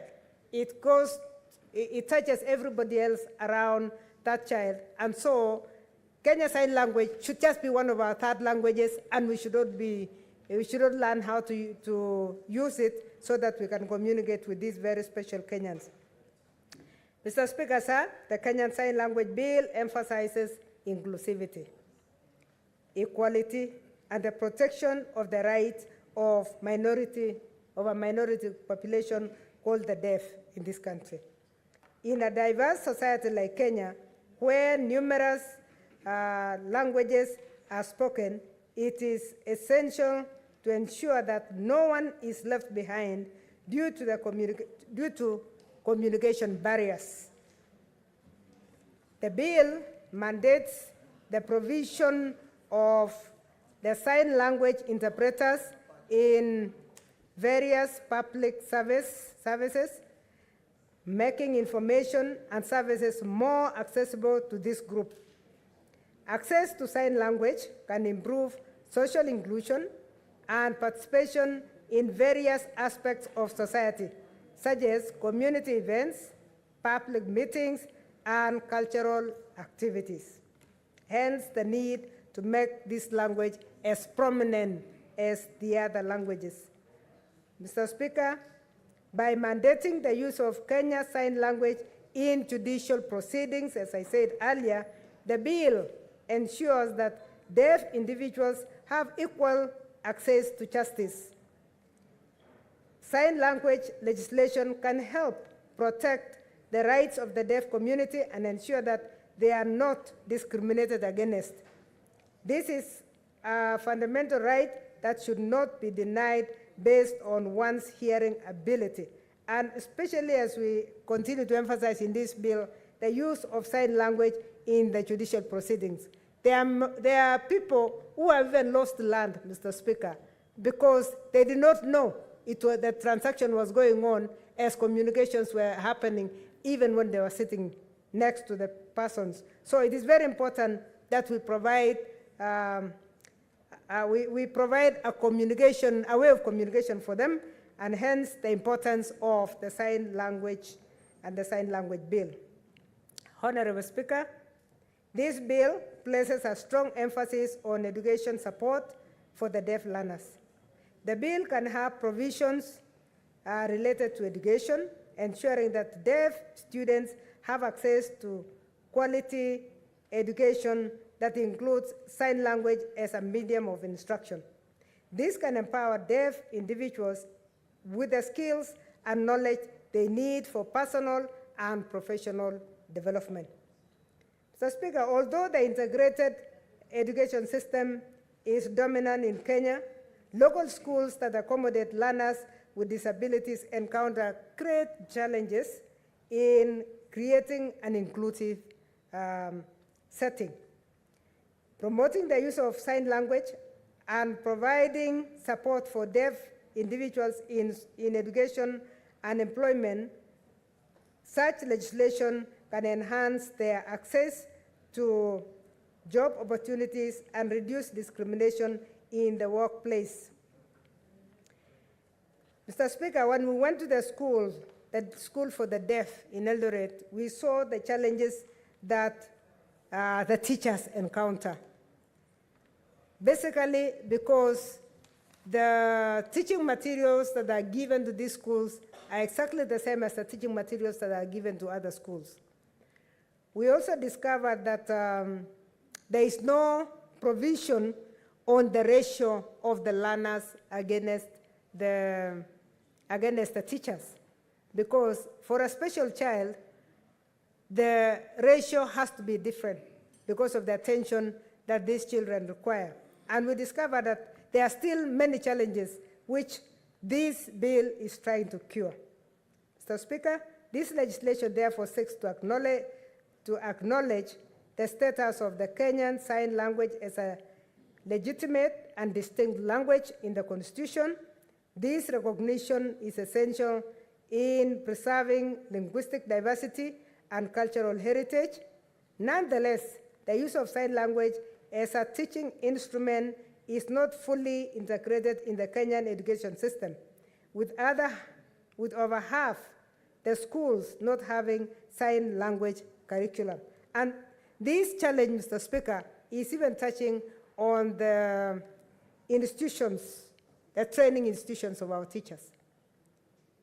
Mr. Speaker, because of the fact that teachers encounter special children as teachers in particular, because you never know when a deaf child is brought, you never know when a child with epilepsy is brought to your class, you never know those. It is very important that as we talk of the curriculum for learners, we also talk of the curriculum of the training institutions, so that every teacher can handle this kind of children.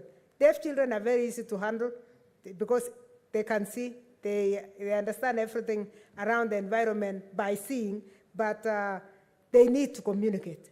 So we are also proposing that in the teacher training institutions, a course on sign language should be undertaken. Just the way we say your second language is Kiswahili, take a third language called sign language as a teacher, so that every teacher can communicate.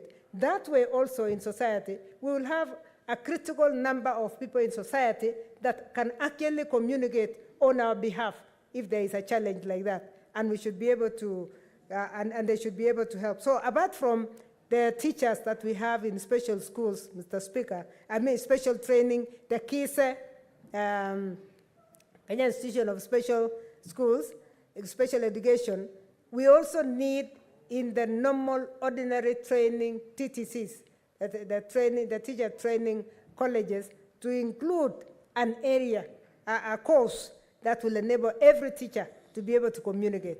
That will not be too much for the teacher. It's a skill that they can learn within the same period when they're learning other things, and it will be very useful. Mr. Speaker, as I conclude, this country has signed and ratified international agreements and conventions that promote the rights and inclusion of people with disabilities. Enacting sign language legislation can demonstrate a commitment to meeting these international obligations. It also includes provisions for raising awareness about the importance of sign language and deaf culture among the general public and relevant institutions. Mr. Speaker, I wish to sincerely thank the members of the Committee of Education and my co-sponsor, Senator Crystal, who will be contributing later when she comes, for their insightful contributions during the consideration of the bill, and the stakeholders at large, because we had a very vibrant public participation.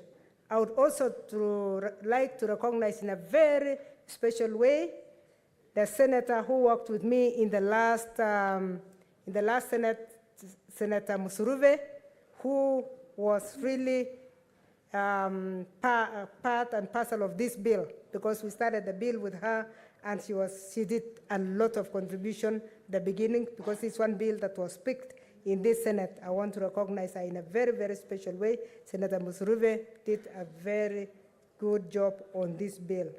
Mr. Speaker, I thank you, and I would like to request Senator Halwale to second.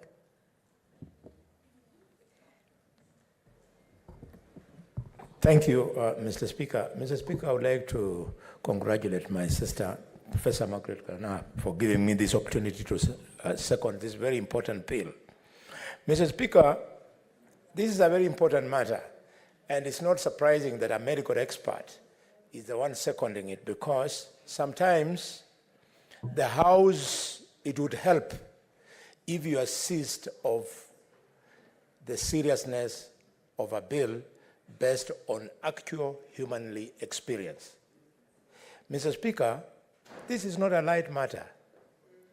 Worldwide, it is estimated that over 1.5 billion people are affected with some degree of loss of hearing.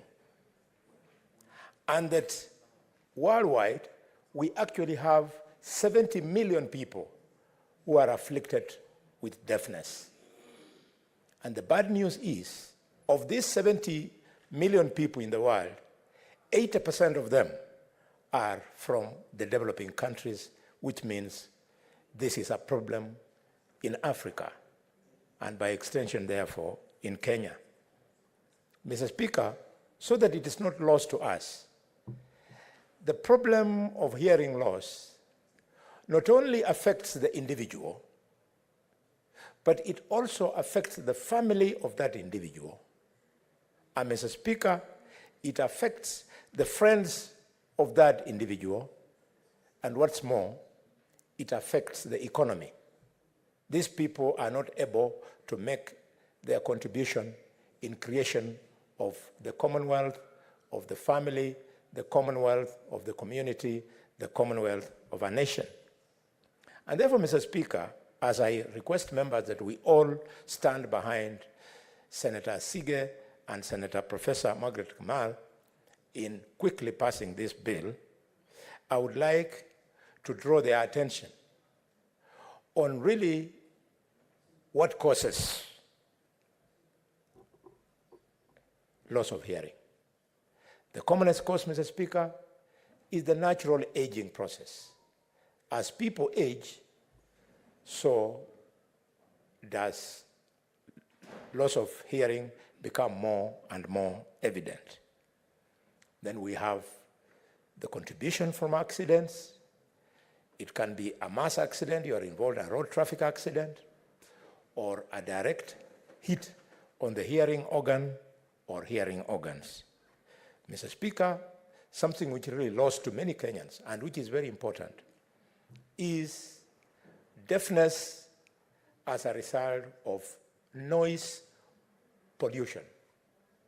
And noise pollution is so rampant that it comes from some very bad places and some very good places. We all would be happy to condemn the music, loud music in the estates, the loud music in disco matangas that takes place in villages, because they are bad. But we are also lost, honorable members, to the fact that churches are causing serious noise pollution. Some of the churches, and I don't wish to name any, they will go on playing their drums and shouting and preaching late into the night. And Mr. Speaker, this actually causes pollution. And with that pollution, slowly by slowly, people lose their hearing capacity. Is it lost on you, members, that some of the very loud preachers, and I know my own brother Bishop is looking at me with very keen eyes. I'm speaking technically, not emotionally. It should not be lost on us that if you listen to a preacher who preaches most of the time, they tend to speak louder because they think the people that they are talking to are not hearing them. So they raise their voices. It's because their hearing capacity has by itself gone down. Mr. Speaker, without the proper intervention, we have diseases that affect the ear, the nose, the throat, and these diseases actually lead to loss of decrease in hearing.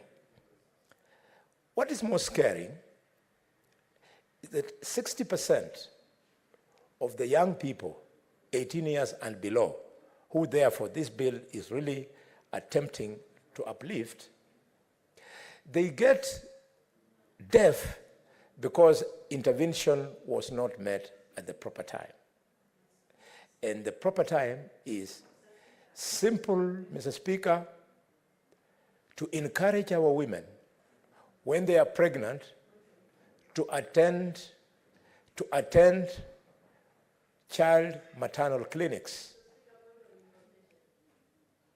Tabone, would you wish to be informed by Senator Kavindu? Certainly, the gracious lady may inform me. Kindly proceed. Thank you, Mr. Speaker. I want to inform Senator Halwale that I'm a preacher and I don't preach so loudly, I preach moderately. So when he's saying that preachers preach loudly because they lose their hearing, that is not true. I'm a preacher and I know that. So point of correction, and can you withdraw that because I'm a preacher? And I apologize to preachers. Thank you. Senator Bone. Thank you, Mr. Speaker. Mr. Speaker, Bone, I'm guided. Kindly, Senator Bone, I do understand that you're a medical doctor. And therefore, your statement, is it based on your medical experience that the more the preachers speak in a loud manner, it therefore means that their own hearing has diminished? Is it medically proven? Are you saying that in a capacity as a medical doctor, or it just a statement that is not based on any scientific facts? Proceed. Thank you, Mr. Speaker. Mr. Speaker, I want to apologize to my sister if in any way you thought my statement was an affront to preachers. Not in any way. But if you ask doctors, they will tell you, Mr. Speaker, sir, that hearing is a manifestation of successful communication. And this is why the ones who are deaf, we are making a bill today to help them to communicate with people. When you are speaking, the reason why in a public rally where you don't have a hearing aid, you raise your voice, it is because, Mr. Speaker, medically, the intellect of the mind is tuned to inform you that even as you speak, those people you're speaking to must hear you. And as you strain yourself over and over, just like you are shouting for those people 100 meters away to hear you, and you are making noise, you are also hearing yourself. Your voice is polluting your own ears. Mr. Speaker, having apologized, I'll not go further. Allow me to conclude my contribution.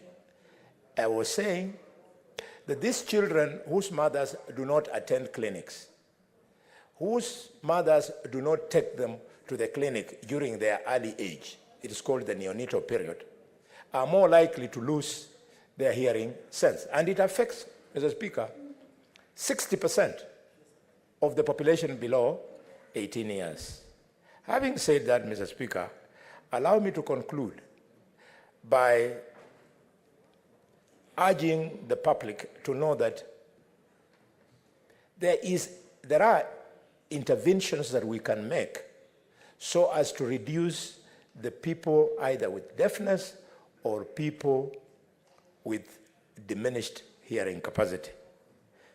As I've said before, if you give good maternal care to our pregnant women, if you give good neonatal care to newly born children is a huge contribution that you make. And because the majority of the people on social media, the majority of the people who have access to modern telephony, the majority of the people who have a good education are actually the minority of the community that is called the nation, these matters may look light. Mr. Speaker, we also would like to encourage people that you should have positive methods of communicating with children.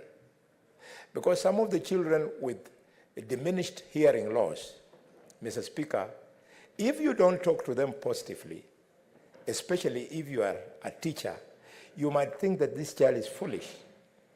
Positive communication means you talk to these children when you have, Mr. Speaker, eye contact.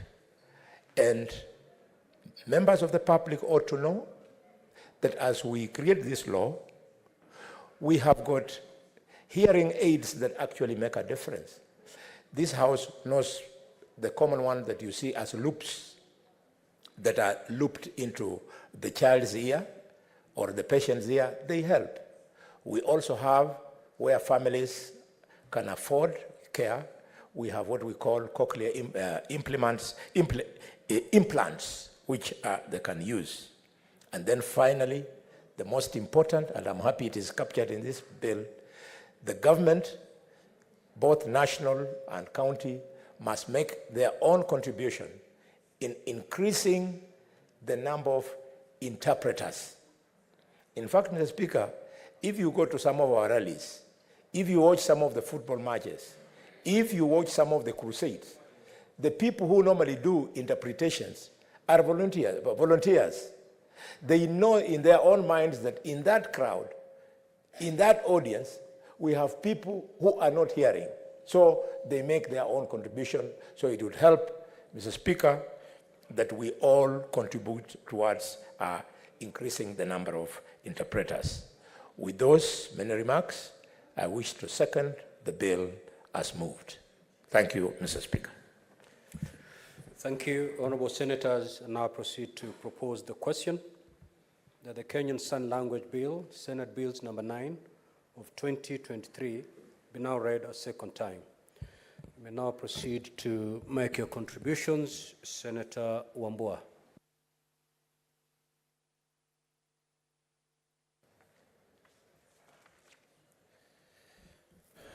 I thank you, Mr. Speaker, for this opportunity to make a contribution to this bill. And even as I do that, Mr. Speaker, I want to join you and the leadership of the Senate to welcome back our colleagues from recess, and hope that this session, Mr. Speaker, shall be fruitful for the benefit of the people that we represent in this House. Mr. Speaker, I want to take this opportunity, first of all, to really thank and congratulate Senator Professor Margaret Kamar and Senator Chris Olasige for coming up with such a wonderful bill. The Kenyan Sign Language Bill, Bill number 2023. The Speaker, I want to go straight to the provisions of the bill and declare that I fully support this bill. The Speaker, when you look at the objects of this bill, as captured in clause 3, from A to I, the objects of this bill can be summed up as an attempt to help the deaf in society to realize their full potential, both in school and in society. That the promoters of this bill have applied their minds to constitutional provisions on the right to develop the Kenyan Sign Language and reduced that into a bill that then, if it is passed, and I know it will be, then it will give effect to the stated constitutional provisions. The Speaker, the bill in clause 4 speaks to a targeted public participation. Mr. Speaker and honorable colleagues, if there is one thing that the Constitution of Kenya 2010 blessed this nation with, is a provision to ensure that any legislation in any house, in any assembly, be it the National Assembly, the county assemblies, or the Senate, any legislation before it becomes an act of parliament, before it becomes law, it has to pass through public participation, so that the public can have a say on how they are being governed and how the laws that govern them are being made. For the most part, Mr. Speaker, public participation in a lot of instances when we are making laws has more or less become a PR exercise.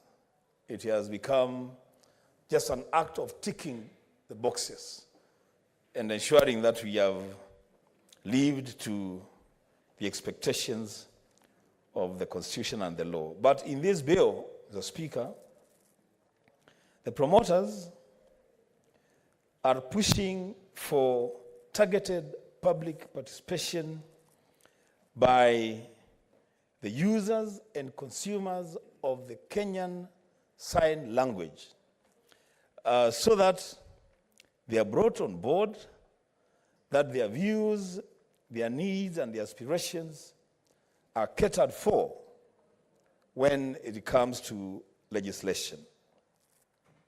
The Speaker, clause 6 recognizes that the Kenyan Sign Language is actually a first language to a section of our society, and that it is also a first language by choice to a section of our society.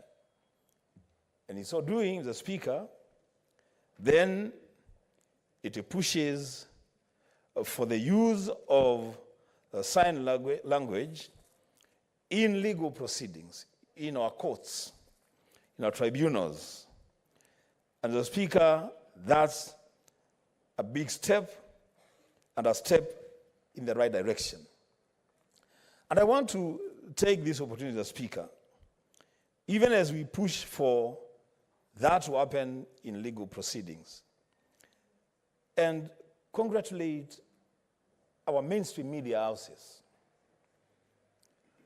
Over a period of 5, 6, maybe 7 years, media houses have invested in sign language for especially their news bulletins. I would encourage them to take a bold step and make sign language part of their everyday, every minute, every hour communication with the public. So that even in broadcasts that are not news bulletins, then we have interpreters there who use a sign language.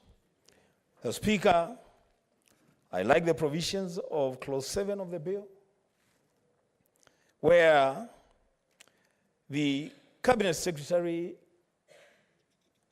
is obligated to ensure that deaf learners are taught in a manner which they are able to understand, that the CS should ensure teachers of deaf children acquire sufficient competence in the use of English and Kiswahili language, and ensure development of supportive instructional materials for the education of deaf learners. Mr. Speaker, the provisions of that clause have very far-reaching implications on the Cabinet Secretary responsible for education. One, this clause, by the nature of the way it has been drafted, obligates the CS to ensure the training and the recruitment of additional special teachers, especially teachers for deaf children. That clause, Mr. Speaker, ensures that the Kenya Institute of Special Education, and I will cross-reference that to the provisions of Clause 18. You know, Mr. Speaker, for the longest time,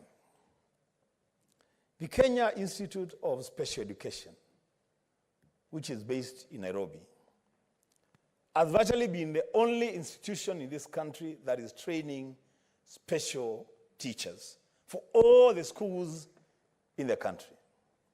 So the competition for enrollment at KISE all the time has overwhelmed the capacity of the institution to absorb as many teachers as are necessary to ensure that the provisions of Clause 7 of this bill are met. So, Mr. Speaker, so that we don't pay lip service to a bill as important as this, then mechanisms must be put in place, and I'm very sure my teacher, Professor Kamar, will follow through on this one, to ensure then we begin to devolve KISE, that the Kenya Institute of Special Education cannot just be based in Nairobi. There will be a need to devolve that institution so that in Kakamega, we have a Kenya Institute of Special Education in the same way that we have Kenya medical training colleges all over the country, even at the constituency level. So, Mr. Speaker, we open opportunities for teachers to be trained for special education all over the country. That way, then, the provisions of Clause 7 will begin to make sense. Mr. Speaker, the other obligation on the Cabinet Secretary is that because there is need then for him or her to ensure that there is development of sufficient supportive instructional materials, then my teacher, Professor Kamar, then we must also find a way of making it an obligation on the Minister for Education, when they are doing capitation for schools, to ensure then that they factor the need to purchase special instructional materials to cater for the needs of children with difficulties in hearing. Mr. Speaker, I fully support this bill, and as I conclude, Mr. Speaker, the provisions of Clause 18, which I had made reference to. In fact, what the promoters of this bill are saying is that as much as is practically possible, then everybody who goes to school, they need to be trained in the Kenyan Sign Language. That is aspirational, but it's a good step. It's a place to begin. So that, in fact, going into the future, then the Kenyan Sign Language, because it is called Kenyan, which means it is uniquely Kenyan, then the Kenyan Sign Language becomes the third national or official language in this country. So, Mr. Speaker, then that way, we don't need special interpreters of messaging on radio, on TV, in public rallies. That if I go to Kakamega to address a rally, I can very easily just tap any person that has gone to a school and tell them, come here and translate for the people, because everybody then will have attained sufficient competencies for Kenyan Sign Language. If this Kenyan Sign Language, then it's our language, the speaker, and I believe it is, then we must show it by example. We must begin to teach it in schools. It must begin to become an examinable subject in our schools. The Speaker, with those many remarks, I support the bill. Senator Chirenge.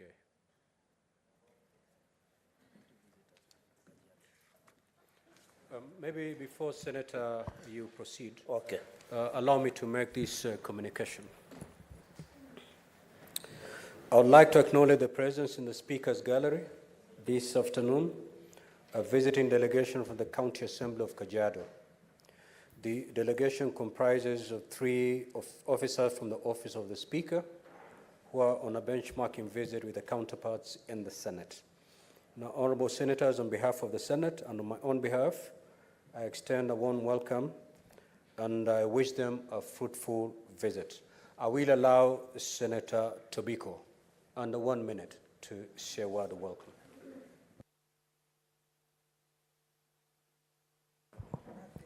Thank you, Speaker. Speaker, let me thank you for this opportunity. Let me take the chance to welcome the delegation from the Kajiado County Assembly to the Senate of the Republic of Kenya.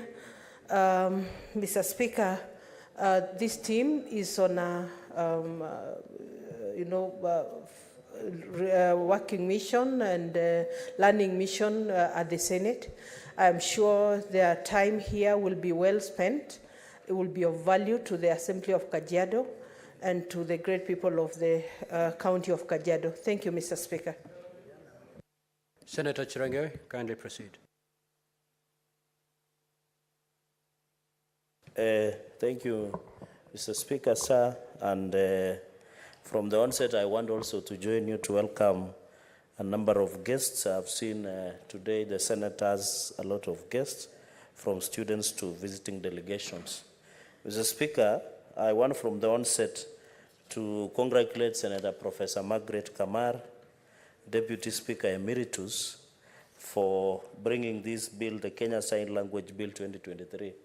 Mr. Speaker, I was asking myself, is it possible to have what we call the special needs bill, so that we put everybody, the deaf, the blind, the mute, so that we don't need to do per legislation, Mr. Speaker. Mr. Speaker, this bill has come at a good time. I think we are having conversation and being cognizant of our people with special needs in our society. I want just to join my colleagues in supporting this bill and saying this is timely. So, Speaker, the issue of sign language or the deaf, Mr. Speaker, is something that the Constitution gave an attention. Article 210, not Article 210, the Constitution 2010, Mr. Speaker, as enumerated as languages of the Republic of Kenya, should include English, Kiswahili, and also the sign language. So I think we are rightfully in place. I think this is just elaboration of, Mr. Speaker, of recognition of this special group of individuals within our communities and within our nation, Mr. Speaker. Mr. Speaker, Article 44, and Article 54 on PWDs, Mr. Speaker, recognizes that the government has a role.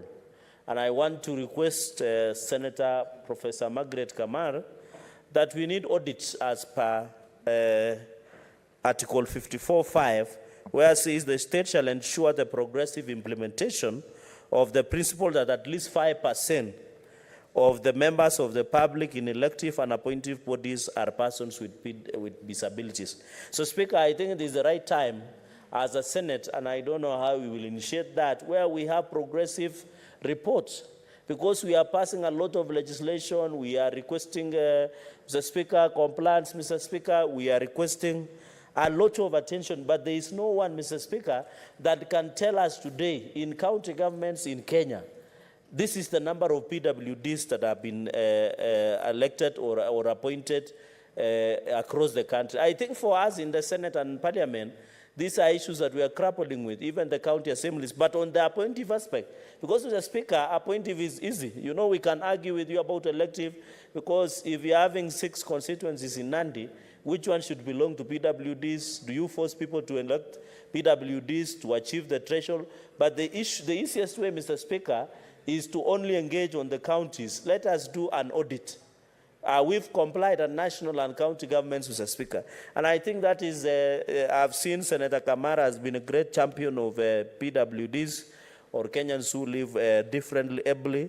So, Speaker, I want to confirm to the House that I'm not one of the PWDs, Mr. Speaker. So anyone who is watching or seeing me should not imagine I'm just a temporary PWD, and I hope your office should facilitate my temporary status until I fully recover, Mr. Speaker. Mr. Speaker, and therefore Article 54 this is the life that is being breathed into Article 54, Mr. Speaker. And therefore, even I want to bring another point. I know my colleagues have talked about devolving the training of people with special needs. I'm proposing, Mr. Speaker, the national government should give tax-free to all assisting devices, so that our people, Mr. Speaker, the hearing aid, the seeing, any process, even the things that are being used by deaf schools in this country, Mr. Speaker, they should be given tax-free. I know there is situation of Inua, sorry, I almost say Inua Mama. Mr. Speaker, Inua Jamii. There was, before those days, there was what we call Inua Mama, but we didn't know where they were ignoring Mama too. But, Mr. Speaker, it was about the Inua Jamii and their registering. Mr. Speaker, the PWDs and the people above 70, I think that's what the Ministry of Interior or the ministry concerned is doing. So the question should be, when we are doing this registration, there are people, Mr. Speaker, who are also severely impaired, or PWDs that are severely impaired, Mr. Speaker. But when we are registering now, no one is very keen to capture them, these people living that is. And you see, Mr. Speaker, where I come from, the PWDs in my county, for example, Nandi, have complained. And counties are not taking them seriously. For example, in my county, what they do yearly, and you know this is budgeted, they call them to Kapsabet showground. They give them soda, mkate, or a loaf of bread, blankets, and mattresses, and that is the end. That is how low some of the counties think about PWDs. And unfortunately, my county is leading on having a low view of how our PWDs should be treated in this republic, Mr. Speaker. Therefore, I want to laud Senator Kamara. I think this is the right we're having this conversation. And therefore, on the tax-free, Mr. Speaker, I was told the cochlear implant that my brother,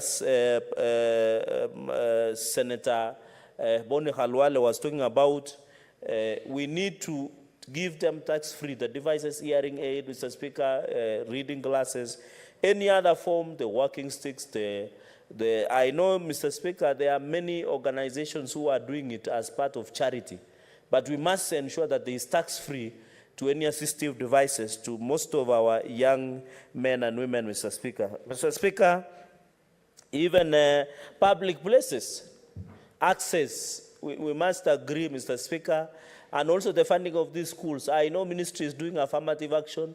Where I come from, Mr. Speaker, in Kapsabet town, near Namgo, it is a school for the deaf, and it continues, Mr. Speaker. We must push and ensure that they have the proper support from the government in terms of facilities and resource mobilization, Mr. Speaker. You know the problem, Mr. Speaker, we have left the less fortunate in this society to the mercy of charity organizations, where we imagine the people who are PWDs, the attention they deserve is from the NGOs, Mr. Speaker. And you can see these NGOs that fund most of these organizations also come at a strings attached, Mr. Speaker. So we must be honest, and that is why if you listen to most of the stories of defilement, rape cases, abuse of children by NGO individuals, and there are cases that have been adjudicated and determined by the court of law, Mr. Speaker, it's majorly these homes where the less fortunate in society. So as a country, I think we need to change attitude. We should not allow our PWDs, including the deaf, to be at the mercy of charity organizations or people who just feel sympathy or people who just want to feel sympathy for them, Mr. Speaker. Mr. Speaker, the fourth point that I wanted to make, this bill, the objects has been well captured. Of course, the issue of tax-free, and then, Mr. Speaker, the issue of stigma. You know, Mr. Speaker, as my colleague have put it across, sometimes you get, either you get such challenges as through an accident or, as my brother Senator Kalwale said, advanced age, and also others are born with. And I think, Mr. Speaker, to ensure we don't have stigma, I have seen the bill has captured that we look a way of integrating the whole family. Senator Kamara has given us an highlight where during the public participation, the parent decided to train everybody, Mr. Speaker.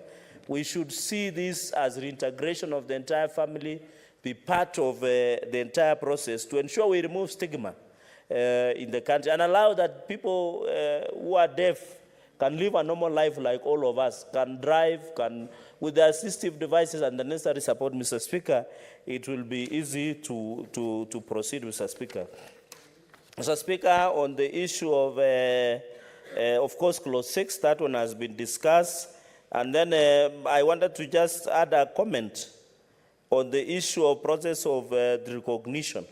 Mr. Speaker, we must ensure that I heard about the interpreter, so I don't know, whenever nowadays, Mr. Speaker, when you watch news, when we are in our meetings, you see an interpreter.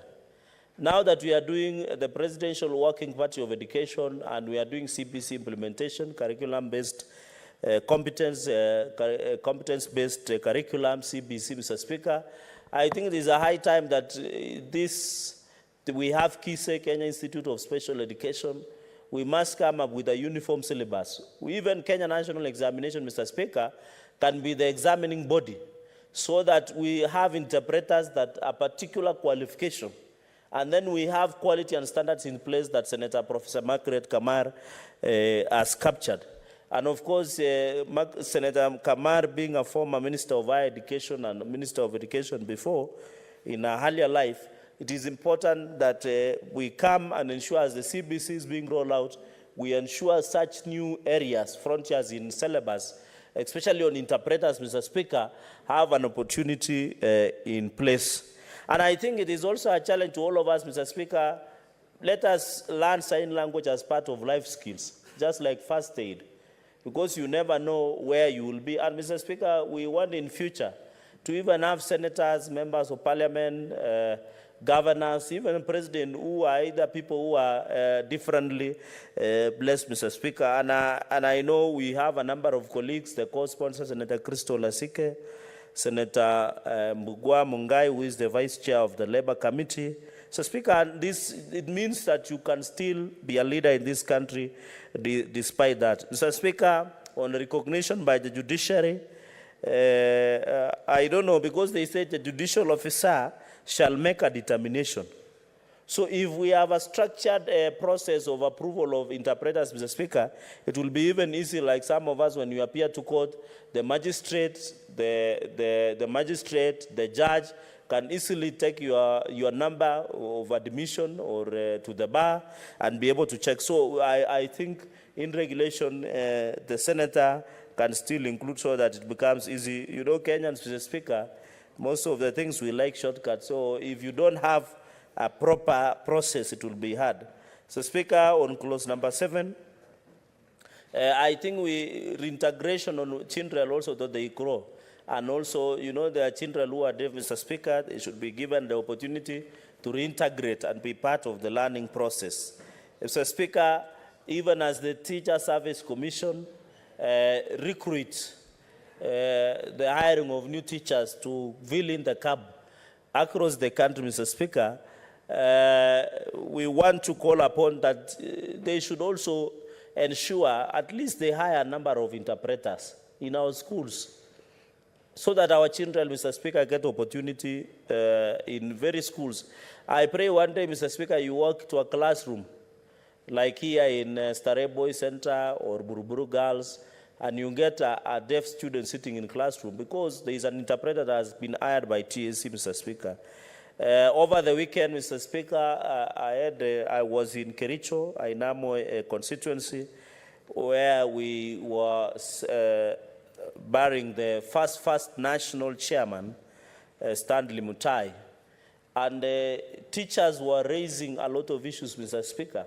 And I think one of the issues that should be captured is to look at special needs teachers are being part where they had that discussion, Mr. Speaker, in Kericho County on Saturday. And the issue of the localization, Mr. Speaker, is still rearing its ugly head. Mr. Speaker, as government, as the ruling party, we came with a platform of abolishment of delocalization. But it's very sad that some individuals in TSC here in Nairobi still find it wise to still delocalize teachers, Mr. Speaker. You delocalize a teacher from Bomet or Nandi all the way to your county, Kilifi. They are at 58 years old. They have hypertension, Mr. Speaker, or diabetic. They are old, Mr. Speaker. They are looking at the retirement. I think the best that we can do as a country, let us give them the freedom of choice. Because even in northern Kenya, Mr. Speaker, because of insecurity, I've seen teachers, Mr. Speaker, demonstrating at TSC headquarters. I think from northern Kenya, Mr. Speaker, there must be affirmative action on how they can get the native teachers in that region to avoid our sons and daughters, Mr. Speaker, the risk of insecurity in the country. And I think Senator Professor Kithure Kindiki should be seized of the matter, Mr. Speaker. I think as a country, I'm not saying we should be cowards and run away from areas like Northern and Lamu, but as the government pushes to ensure these terrorists are being fought, Mr. Speaker, because terrorists are cowards. They don't agree to face anybody. What they do is they set bombs and IEDs and just run away. But they do. So to Mr. Speaker, I've gotten a lot of complaints and appeal from these teachers who are in Northern Kenya. I know the children of Northern Kenya, Mr. Speaker, deserve to be taught. They deserve quality and affordable education.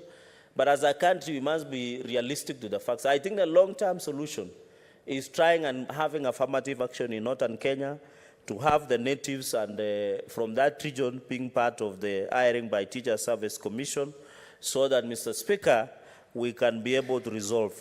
So I want to confirm to the teachers that we were in Kericho over the weekend that on the aspect of delocalization, we shall not relent. Our position is crystal clear. Delocalization was abolished and it should be abolished. Let teachers work where they find it comfortable. It is not the business of government to create crises in families and encourage Kiptindinyas of this world, Mr. Speaker, to infiltrate into the family unit, which is the basic of society of this country, Mr. Speaker. And even, Mr. Speaker, as we discussed about education, you saw the Supreme Court ruling on LGBTQ, Mr. Speaker. And I saw a delegation from Uganda, which you have hosted ably, is we want to thank President Yoweri Kaguta Museveni, and we wish him long life. And we are happy that he cannot be intimidated or blackmailed by people who want to give aid to Uganda with strings that they should approve issues of lesbianism and gayism. He is the only man who has stood against such intimidation, Mr. Speaker. And I want to say that the Supreme Court, Mr. Speaker, the Constitution is very clear. Family is a basic, as has been defined, Mr. Speaker, family is a man and a wife, Mr. Speaker.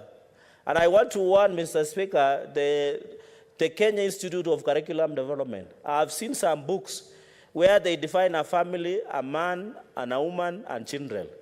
They define a man with children a woman with children, which are single families, but they go ahead and put a man and children. Then they go ahead and put a woman and children, Mr. Speaker. We should not allow Kenya Institute of the Curriculum to bring respectfully bad manners into our society. The day, Mr. Speaker, and I want to paraphrase what Yoweri Kaguta Museveni said, the day a man will give us a child, then we shall agree with this Western importation of nonsense, Mr. Speaker. Mr. Speaker, finally, is to support that we need a regulation. And of course, I agree with Senator Kamar that we need a biodata and have in place, Mr. Speaker, the register for easy confirmation. And then finally, Mr. Speaker, I've seen the senator. I didn't know he has not placed us anywhere as Parliament and as a Senate, Mr. Speaker. Because what we need is, I can see, to persons with this shall in consultation with most representative registered. Mr. Speaker, where I have seen in all closest Senator Kamar through the Speaker, you have insisted only on you have not given us the role of Parliament, Mr. Speaker. We need to know the role of the Senate and Parliament in this process going into the future. And I know Senator Okia Okoitio Mtata Andrew is in court because of such matters. So we are, Mr. Speaker, we are slowly legislating ourselves out of business. Let me use out of business. We are slowly legislating ourselves out of our role as envisaged under Article 96. So we don't want to be relying at the mercy and charity of Senator Okoitio Okia Mtata Andrew to go to court to try and create our own space. This is the right time where we can create our own space, Mr. Speaker. Mr. Speaker, I don't know why the Senator of Mombasa is heckling. I know he has missed Mandamano, but he hopes that what happens in Bomas collapses. Mr. Speaker, what I'm just saying is that let us legislate ourselves into our work that we give ourselves, so that we don't go to court. I know Minority Leader was present, Senator Faki was there. We don't need to be every day, we force you, Mr. Speaker, to march from here, and I know you are physically fit. We had to march from the Senate gate all the way to Milimani because we were just fighting over what we should be doing. And I know at that time, Senator Otsosi was enjoying himself in the National Assembly. With those many remarks, Mr. Speaker, allow me to second, to support and say all the best and congratulations. Senator Mwaruma.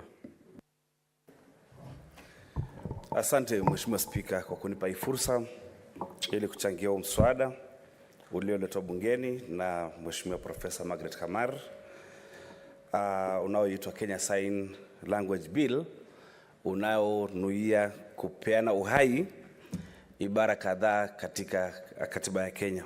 Ya kwanza ni ibara ya 53 ambayo inapeana haki ya kila mtu ama kila Mkenya kupata elimu ya msingi na ya lazima. Ibara ya 54 ambayo inapatia Wakenya wanaoishi na ulemavu haki ya kupata elimu, Mheshimiwa Spika, na ibara ya 35 ambayo inapatia wananchi haki ya kupata habari.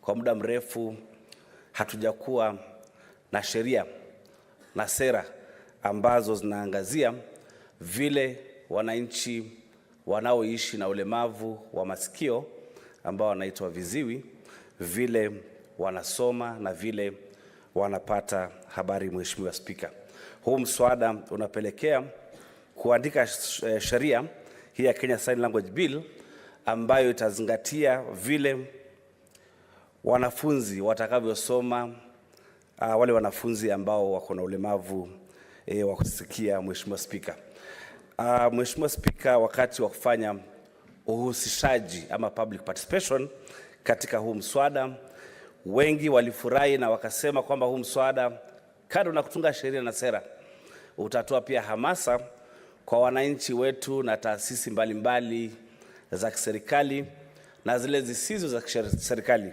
ya kwamba kuna watu na kuna wananchi wanaoishi na ulemavu wa kusikia, na hawa wananchi wako kwanza kabisa na haki ya kupata maarifa na ujuzi utakaowasaidia katika maisha yao, ama kwa kizungu kupata knowledge and skills zitakaowasaidia katika maisha yao, Mheshimiwa Spika.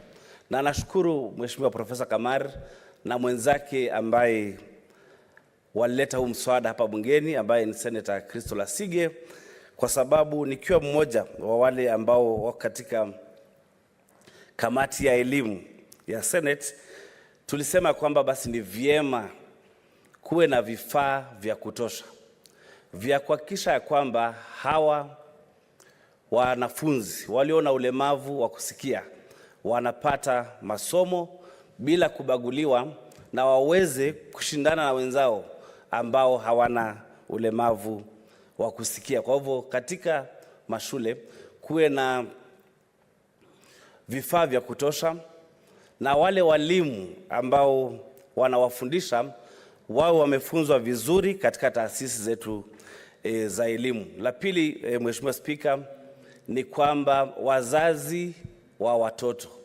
wanaoishi na ulemavu wa kusikia pia wafunzwe lugha hii ya sign language, kwa sababu wakati mtoto amezaliwa anajifunza mambo mengi kupitia kwa lugha. Sasa kama yule mzazi wake haelewi na mambo ya lugha ya sign language ama lugha ya ishara, basi kumsaidia yule mtoto kukua vizuri na kusoma mambo ya shuleni itakuwa ni ngumu sana. La tatu, Mheshimiwa Spika, ambalo linaangaziwa katika hii sheria ni kwamba lugha ya ishara itambulike kama lugha yoyote Kenya, kwa mfano Kiingereza, Kiswahili. Kwa hivyo huu mswada unapelekea kutambuliwa ama kutaka kutambuliwa lugha ya ishara kuwa lugha ya tatu katika zile lugha ambazo zinatumika Kenya. Kwa hivyo Mheshimiwa Spika, huu mswada unasisitiza ya kwamba katika taasisi za kiserikali na zile zisizo za kiserikali ziweze kuweka mikakati ya kutosha ili wakalimani ama watafsiri wa lugha ya ishara waweko. Mfano, Mheshimiwa Spika, katika vyombo vyetu vya habari, na Senator Wambua amesema ni kwamba TV kama Citizen, wale ambao wanatazama hiyo TV, kuna mkalimani pale anaitwa Yula Nzale. Kwa hivyo yule msomaji wa taarifa akiwa anasoma, kuna mkalimani ambaye anaelezea kwa lugha ya ishara maana ya yale ile taarifa ambayo inatolewa kwa Kiingereza ama Kiswahili. Na katika koti zetu, Mheshimiwa Spika, huu mswada unasema kwamba ni vyema tuwe pia na watu wa kutafsiri ili kila mmoja aliyeko katika ile koti aweze kuelewa ni mambo gani yanayoangaziwa. Na Mheshimiwa Spika, ningeongezea kwamba katika bunge letu la Senate na National Assembly, ukiangalia hapa ni kama tunaona ya kwamba kwa mfano wale wanafunzi wako pale, hakuna yeyote ambaye ana ulemavu wa kusikia. Na kama kungekuwa na mmoja ambaye ana ulemavu wa kusikia, basi hangeelewa vile ninavyosema. Kwa hivyo Mheshimiwa Spika, ni vizuri kupitia huu mswada tuweze kuwa na mikakati ama kuwe na sheria ama sera za kuhakikisha kwamba katika taasisi za serikali ama zile zisizo za kiserikali tunaweka wakalimani ambao watakuwa na tafsiri katika lugha za ishara. Na tukiwa na mtu ambaye anaongea kwa lugha ya ishara, pia kuwa kuna mkalimani ambaye anatafsiri ili wale ambao hawana ulemavu wa kusikia pia waweze kuelewa ni mambo gani, Mheshimiwa Spika, yanayojadiliwa. Mheshimiwa Spika, katika huu mswada pia unaelezea ya kwamba ni vyema kuwe na msajili ama umeweka msajili wa watafsiri ambaye atasajili wale interpreters ama wakalimani ambayo wa ishara, wasajili wa watafsiri wa lugha ya ishara na Wizara ya Elimu. Kwa hivyo lazima kuwe na huyo msajili, na wale watu ambao watakuwa wakalimani wao wana sifa fulani fulani ambazo zimewekwa na Idara ya Elimu. Mheshimiwa Spika, ningependa kuhamia hapo, lakini niseme kwamba ninaunga mkono huu mswada na ni wakati mwafaka wa kupitisha huu mswada, na nijiunge na wengine na kuwasihi wale wenzangu ili waunge mkono huu mswada na upite. Hii ni mara ya pili huu mswada ulikuja katika Senate muhula uliopita, tukaupitisha na ukaenda kwa nyumba ya National Assembly, lakini ukafilia kule. Kwa hivyo tunaomba kwamba saizi uende kwa haraka upite hii nyumba, na pia uende kwa National Assembly upate pia kupita. Nashukuru Mheshimiwa Spika kwa hii fursa.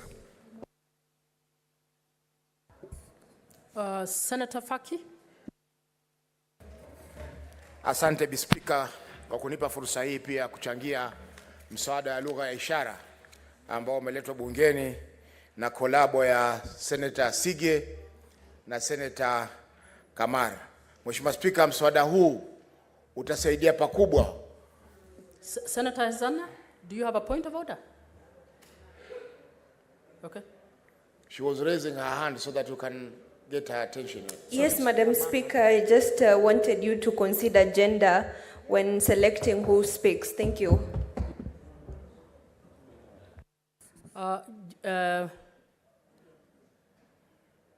Yes, Minority Leader.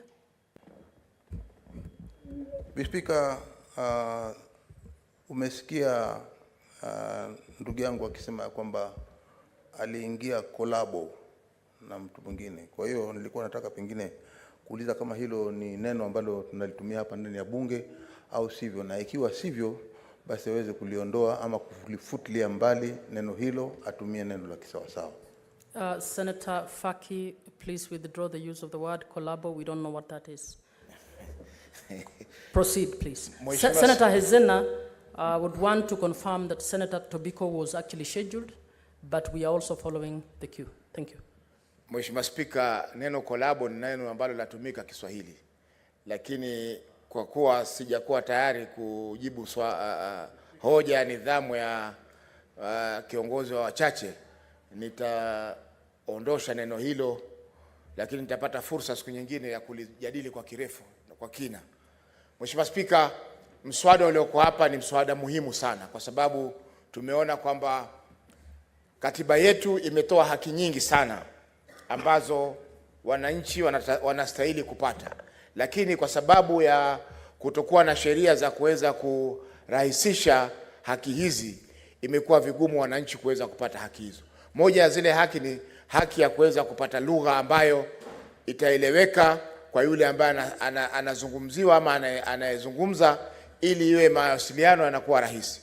Mheshimiwa Spika, tumeona kwamba kumekuwa na ongezeko la matumizi ya watu wanahitaji lugha ya ishara, na japokuwa wazungumzaji wa lugha za ishara wako, lakini bado hawajafikia kiwango cha kutosha ili kila mtu aweze kufaidika.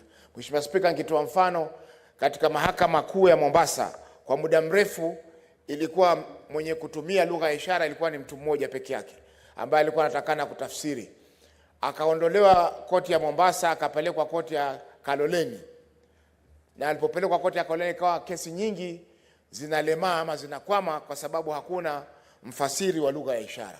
Kwa Mheshimiwa Spika, mswada huu utasaidia pakubwa kuongeza watu wanaozungumza lugha hii ya ishara ili iwe ni rahisi kuweza kuendesha kazi ama kuendesha mambo kwa wale ambao ni watumizi wa lugha hizi. Mheshimiwa Spika. Mheshimiwa Spika, jambo lingine zuri ambalo litaletwa na lugha hii ni kwamba tutapata wazungumzaji wengi wa lugha za ishara, ambapo itakuwa ni rahisi kuweza kumpata mzungumzaji wa lugha ya ishara ili kuweza kufasiri yale mambo yanayozungumzwa na wale ambao wanaelewa lugha na wanasikia kama kawaida. Mheshimiwa Spika, kwa kumalizia ni kwamba ni fursa nzuri kwamba mswada huu tuupitishe. Kama alivyozungumza Seneta Mwaruma, ni kwamba tulikuwa tumeupitisha katika bunge la Senate, ukenda ukafa katika bunge la kitaifa. Na safari hii Mheshimiwa Spika, lazima tuongeze juhudi kuhakikisha kwamba mswada huu umepita katika jumba la kitaifa pia, ili hiyo ina sheria inayotumika katika nchi yetu tukufu. Asante Mheshimiwa Spika. Senator Seki.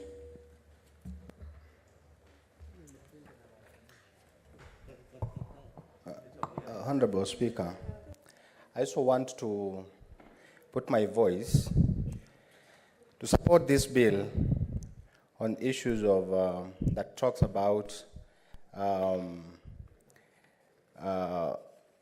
sign language. This bill we have come across in the Education Committee. They want to support because it's a very good bill that will help our people. As you know, the bill has highlighted quite a number of issues, particularly objectives to promote education, quality education, and it provides for training for those people, particularly for the teachers in our primary and secondary schools who are also handling people with disability. This bill is a bill that will promote disability to our people in our counties particularly. This is a bill that will see the light of the day, particularly on the county governments. We have seen county governments struggling to support people with disability. But this bill will come in handy to help the county governments to get direction on how to protect the people with the disability. I know most of the counties are struggling. Most of the people with disability are also struggling. Just the other day, I was in Ngong, in one of my sub-counties in Kajiado County, where we had more than 300 children in pre-primary school who are affected, who have issues on different areas, particularly eye, and other areas of disability, particularly on even getting crutches and all that. This bill will protect these people with disability, and I want to say that it will also help county governments to budget, a national government to budget some allocation, to have an allocation in their budgets so that they focus on areas of equipments that is now in these schools. It will also help county governments to budget, help county governments and national governments, and all areas that have all people with this who are also affected will have an issue, will bring a solution to them. So I think, let me just stop with that, but I think I want to support and say thank you to Professor and Honorable Asige for coming up with this bill. Thank you very much, Speaker. Senator Hezana.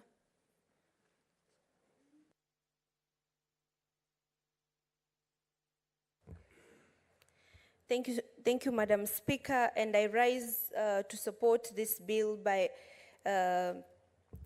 Honorable Senator Professor Margaret Kamar on the Kenyan Sign Language. And Madam Speaker, I want to bring a different perspective to this bill and why we must all support. Because, Madam Speaker, the sign language is a language basically that everybody can speak, whether educated, whether illiterate, or from whichever tribe or whichever race you come from. And Madam Speaker, knowing very well that we live in a country where negative tribalism has caused a lot of tragedies within our nation, I see a potential of the sign language bill eradicating these barriers and creating nationalism, a spirit where the whole country is united, and it will eradicate the negative tribalism.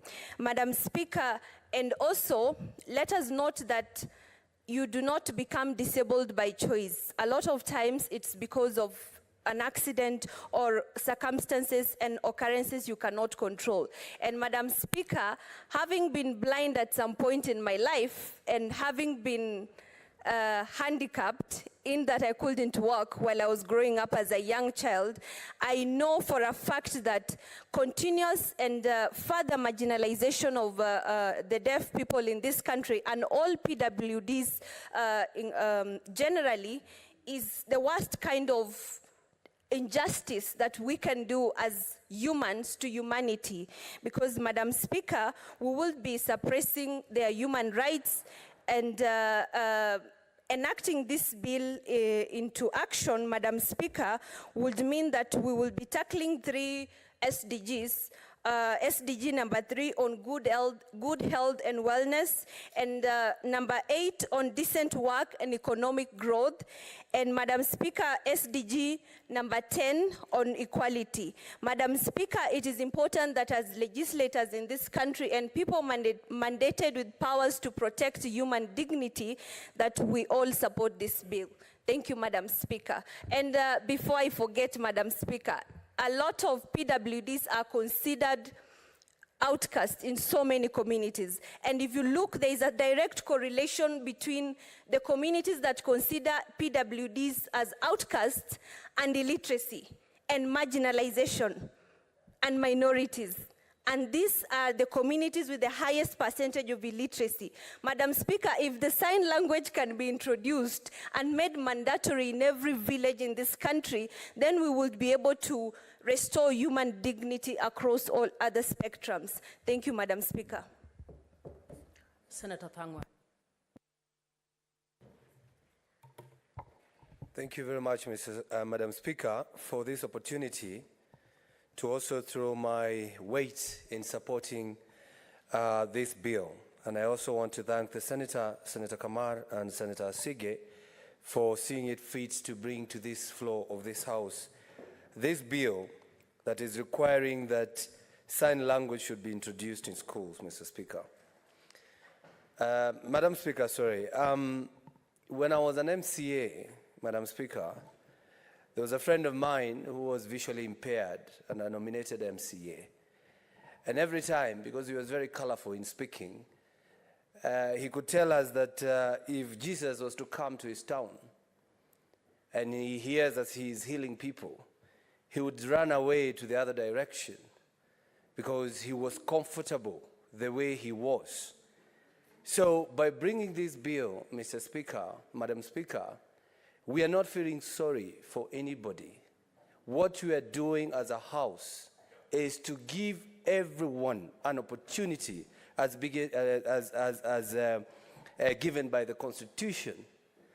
Madam Speaker, we should start from this House. I think our starting orders, Madam Speaker, allows English, Swahili, and sign language as the official languages, Madam Speaker. We should have an interpreter in this House. All the starting orders of county assemblies, 47 of them, they allow 3 languages, English, Swahili, and sign language, Madam Speaker. So we should also emphasize that the county assemblies should provide the interpreters for those people who cannot speak or hard in hearing, can be following what is happening in county assemblies. At least for us, we are lucky. We are able to go live and we have an interpreter on TV. But county assemblies do not go live on their debates. So for you to follow what is happening at the county assemblies, you attend in person, physically. So by providing interpreters in those county assemblies, anybody who understands the sign language, or you are deaf or hard in hearing, Madam Speaker, you'll be able to follow. Madam Speaker, this bill is just bringing about inclusivity. By saying that, I mean we are going to remove the communication barrier. You know, sometimes you're with somebody who's deaf, you cannot communicate beyond just saying hi. Madam Speaker, somebody would want to share their stories. And since we cannot understand that, we are not able to communicate with such a person. But if this was in school, Madam Speaker, when we are in school, when we are in primary school, when we are in high school, it will be very easy to communicate with anybody. We'll be able to have a conversation with a deaf person. Madam Speaker, I don't know whether you know, the reason why they say the Chinese are very creative is because they use the chopsticks. I don't know whether you have ever tried to eat using the chopstick, just lifting a grain of rice lifting a potato or anything, you realize that it requires some art. It brings about critical thinking. And that is what the sign language does, Madam Speaker. It brings about critical thinking. Because the moment you are talking with your hands, gestures, you are speaking without speaking, without sound, it brings about, it encourages critical thinking. So our children will be critical thinkers immediately once this is introduced in primary school, Madam Speaker. Madam Speaker, this bill by itself will provide career opportunities because TSC will have to employ all over the country people who can speak using sign languages because they have opportunity as teachers. And it doesn't mean you have to be deaf. As long as you understand the sign language, you get an opportunity. So I always see when we have international conferences, like the climate summit that we just had, we had so many people who were speaking in sign language. That is an opportunity that somebody lost just because they cannot speak the sign language, Madam Speaker. Madam Speaker, and I want to support Senator, the Queen of North, by bringing that aspect off. Because you cannot speak English, Kenyans think you are dumb. Because you cannot speak good Swahili, everybody thinks you should, just not speak Swahili. People even say Kiswahili changu kibaya, but nobody talks about their English. So to remove this barrier, everybody will have an opportunity to speak with a language that every other person can understand. And now we remove those barriers, stigma, that if you cannot speak in English. By the way, if you speak in language, you are seen as, more human than anybody who is speaking any other language, Madam Speaker. So I support this bill. It has come at the right time, and I ask my fellow colleagues to support it so that we can create an opportunity for everyone when it comes to matters communication. Thank you very much, Madam Speaker. Senator Osotsi. Thank you, Madam Speaker, for this opportunity to also express my views on this very important bill, which is long overdue. Madam Speaker, I want to start by congratulating Senator Margaret Kamar for this very, very important bill that is before us. Madam Speaker, as it has been said, this bill actually was passed in the last Senate, but it lapsed in the National Assembly, and therefore we have to reprocess it. Madam Speaker, maybe it's an opportunity for us to address this problem. The issue of Senate passing bills which go to the National Assembly and then they stay there, then eventually they lapse. And likewise, bills which are passed by the National Assembly and then they come to this side and they lapse. I think it's an issue that both houses must sit down so that the efforts of members of Senate or members of the National Assembly are not wasted because of petty disputes between the two houses. But Madam Speaker, going to the substance of this bill, I want to say that this bill is very timely because, as you are aware, Madam Speaker, that this bill is about Article 7.3b of the Constitution, which provides the use and promotion of sign language as one of the languages in this country. So it will help us actualize this particular article of the Constitution. Madam Speaker, we also talk about Article 54 and 56 of the Constitution on the rights of marginalized persons, particularly persons with disability. So this bill, Madam Speaker, will go a long way in actualizing the provisions of the Constitution in relation to marginalized person or persons with disabilities. Madam Speaker, Though we talk about sign languages, many of us think that sign language is just one language across board. I am surprised when I was doing research on this bill that there are over 300 languages, sign languages, globally, which makes me think that maybe we need to harmonize sign languages so that we have one language across the world, so that we don't have an American version of sign language, we don't have a British version, we don't have a French version, we have one language. Because we must have an easy way in which this category of people are able to communicate with each other.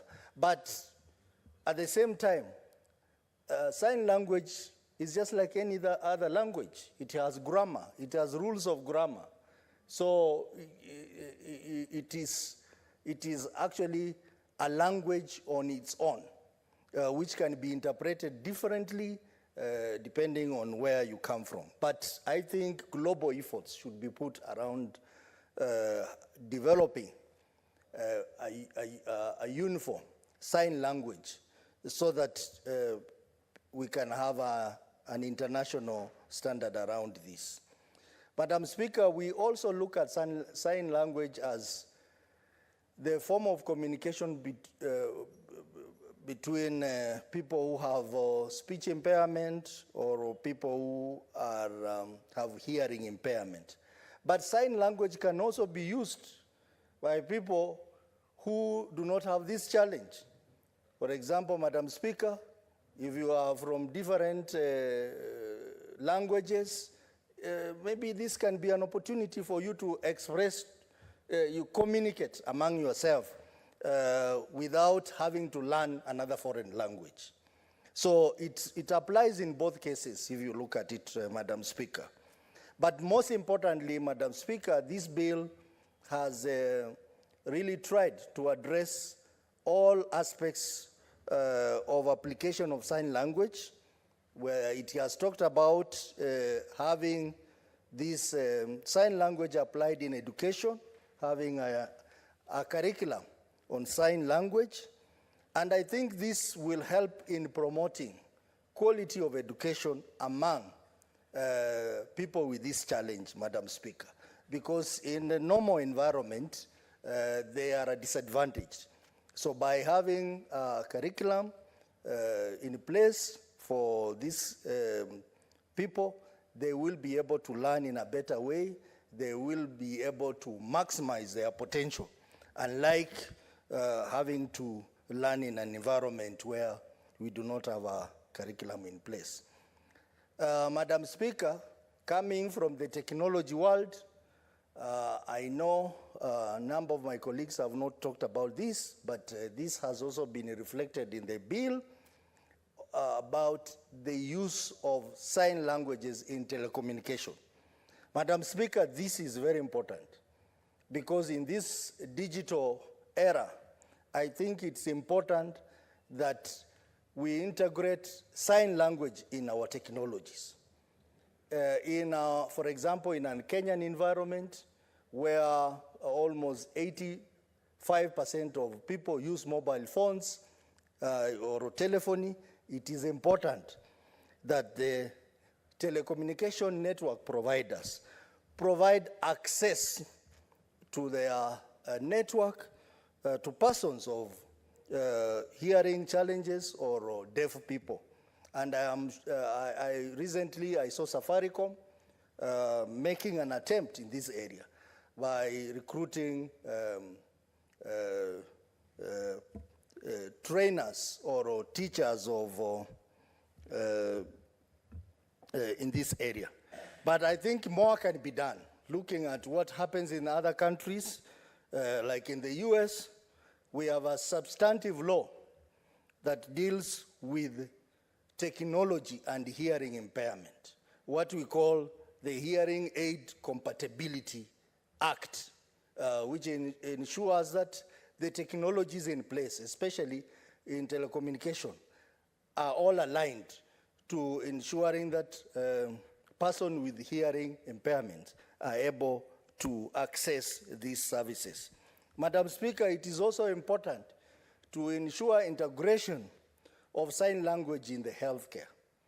And I think it's important for doctors and health personnel to be trained in sign language so that they can be able to manage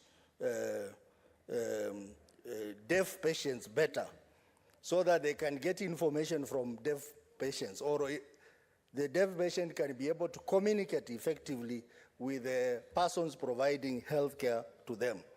Madam Speaker, I know my colleagues have talked about education in terms of teachers. Madam Speaker, we have a serious problem in development of teaching resources in the special education in this country. Just last week, Madam Speaker, I visited TSC with some teachers from my county who have stagnated in one grade for so many years. For so many years.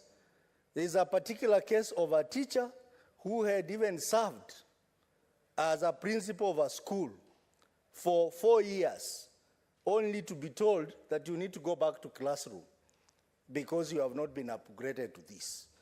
Madam Speaker, these are challenges that demotivate teachers pursuing this kind of specialization, and therefore leads to further discrimination of people with disabilities. So, Madam Speaker, this is one area that needs to be looked at.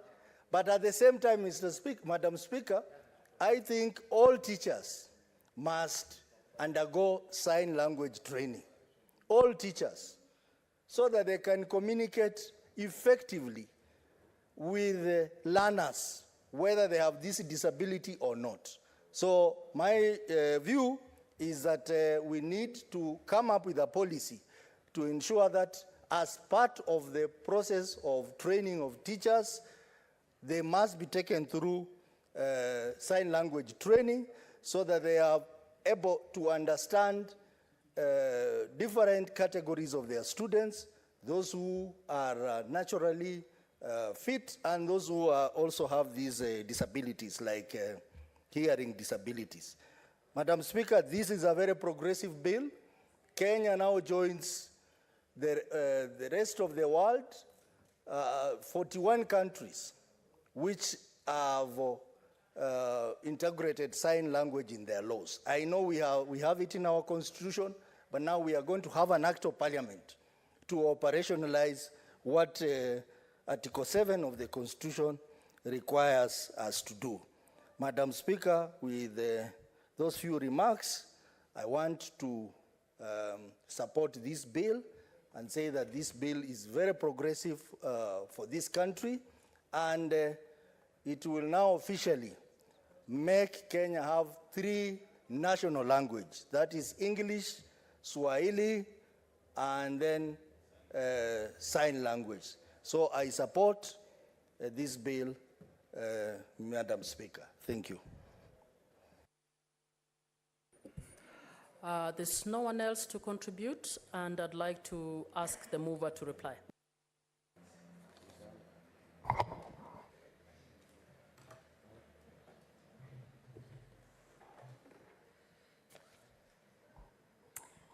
Thank you, Madam Speaker.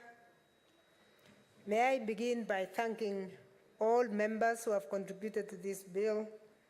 We have had Senator Alwale, who seconded, Senator Wambua, Senator Cherargei, Senator Maruma, Senator Faki, Senator Kaner of Kajiado, Senator Azena, Senator of Kiambu, Senator Osotsi.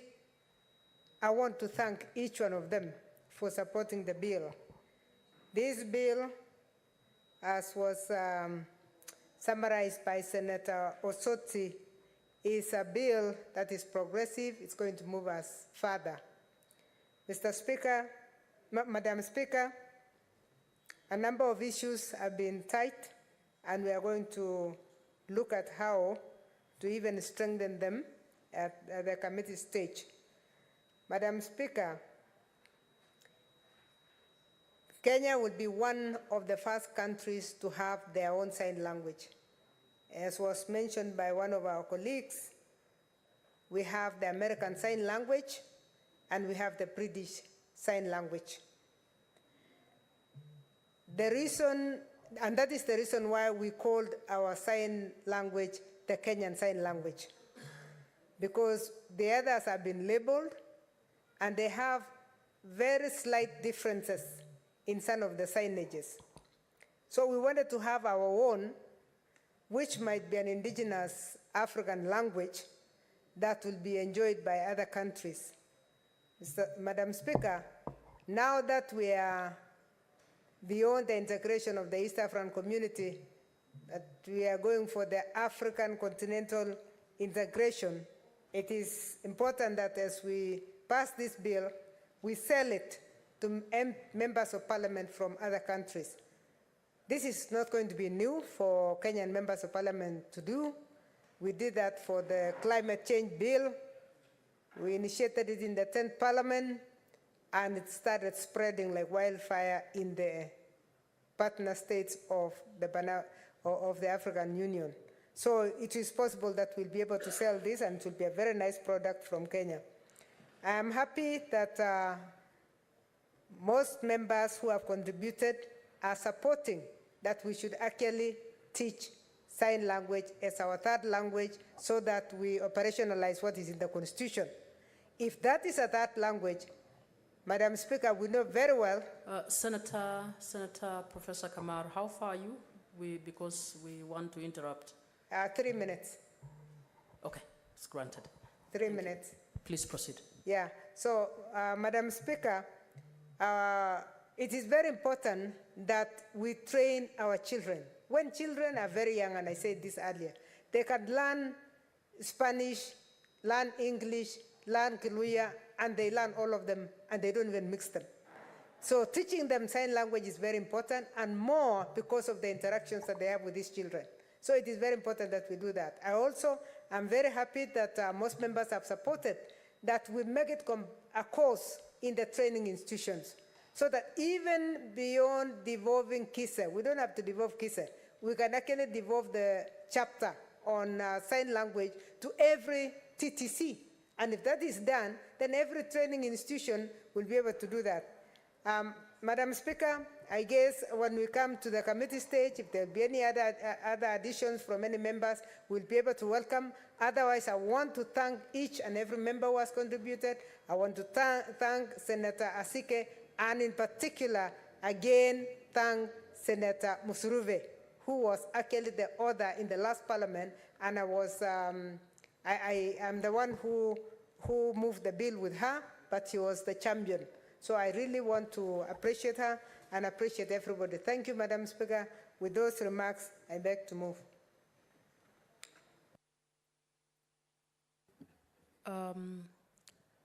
Senator Kamar, would you wish to defer?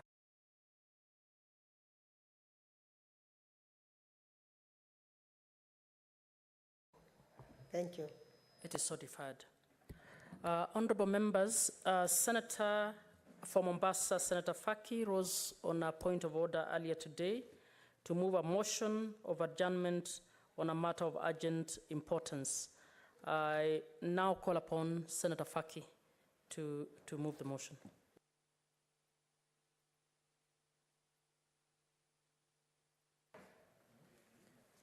Mheshimiwa Spika, nimesimama kuambatana na hoja ya nidhamu. Nimesimama kwa hoja ya nidhamu kuambatana na kanuni namba 37 ya Bunge la Senate kuomba kwamba bunge liahirishe ratiba yake ili kujadili swala ambalo ni la umuhimu na lina umuhimu wa kitaifa, ambalo ni hali ya usalama katika kaunti ya Lamu, ambayo imesababishwa na matokeo hivi majuzi ya mashambulizi ya majangili wa Al-Shabaab. Mheshimiwa Spika, kwanza kabisa ningependa kusema kwamba japokuwa masuala haya yanatendeka Lamu, mjadala wangu ama maelezo yangu hayahusiani kwa vyovyote na siasa za Lamu. Ni muhimu kwamba ieleweke kwamba hatuzungumzii siasa za Lamu hapo. Tunazungumzia masuala ambayo yanatendeka Lamu, lakini yanaleta athari katika sehemu nchi nzima kwa jumla, na hususan kaunti yangu ya Mombasa. Kwa muda wa kama miezi miwili, Mheshimiwa Spika, mpaka sasa Spika, tumeweza kuzika askari karibu 10 wa jeshi letu katika kaunti ya Mombasa. Jumatatu iliyokwisha, ilikuwa tarehe 11, tulizika kijana mmoja wa miaka 22 na mwingine alizikwa sehemu za Tiribe katika kaunti ya Kwale ambaye pia alikuwa na umri kama huo. Mheshimiwa Spika, kumekuwa na ongezeko la visa vya mashambulizi ya kundi la kigaidi la Shababu katika eneo la Lamu. Mheshimiwa Spika, itaeleweka kwamba Kenya ilikwenda Somalia mnamo mwaka 2011 mwezi wa 10 ili kuzuia kundi hili la Shababu kuweza kufanya mashambulizi katika nchi ya Kenya. Lengo lilikuwa ni kuweka ile Kiingereza wanaita buffer zone kati ya mpaka wa Somalia na mpaka wa Kenya ili mashambulizi yasiweze kufanyika Kenya. Shambulio lilikuwa limefanyika Lamu wakati huo, Mheshimiwa Spika, ambapo mtalii mmoja aliuawa na bibi yake akatekwa nyara na majangili hao.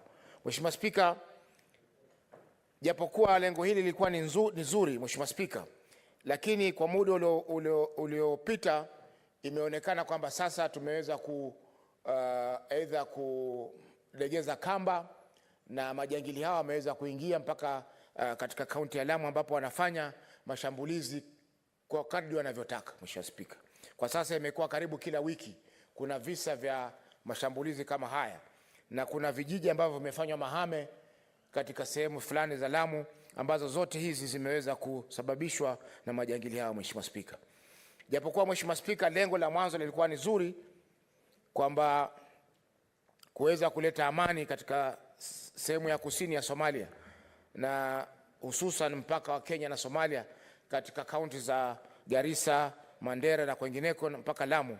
Mheshimiwa Spika, kwa sasa imekuwa ni tabu kubwa kwa kaunti hizi zetu kwa sababu mashambulizi yanafanyika karibu kila wiki.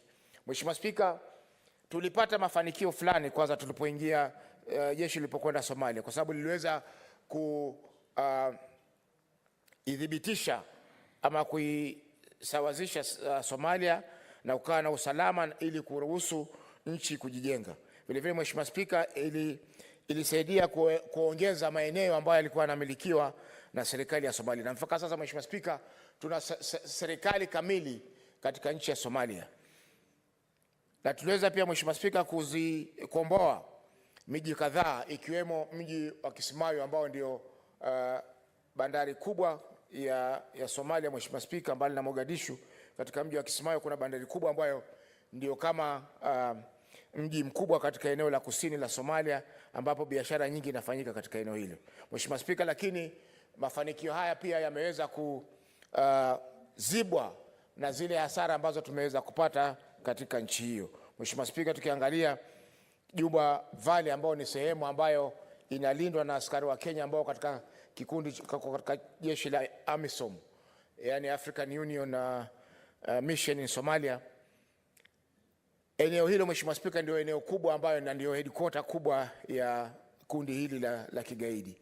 Mheshimiwa Spika, tumeweza kuona kwamba kila mwaka wameweza kufanya mashambulizi, na tuliweza kuona mashambulizi yaliyofanyika katika Garissa University, wale ambao waliuliwa katika zile quarry, sehemu zingine, mabasi kadhaa ambayo yanakwenda Garissa na kwingineko yaliweza pia kushambuliwa. Ile kambi ya jeshi ya Kenya katika eneo la El Ade mwaka 2016 ilishambuliwa na karibu askari 200 wakapoteza maisha yao. Mheshimiwa Spika, kwa hivyo ni swala ambalo ni donda sugu, limekuwa donda sugu kwetu sisi watu wa Kenya. Mheshimiwa Spika, tumeona pia Mheshimiwa Spika kwamba kila siku zikienda hakuna mpango wowote wa serikali Mheshimiwa Spika kueleza ni lini wataweza kuondoka Somalia, kwa sababu sasa Somalia kuna nchi kamili, kuna serikali kamili iko na jeshi lake, iko na polisi wake.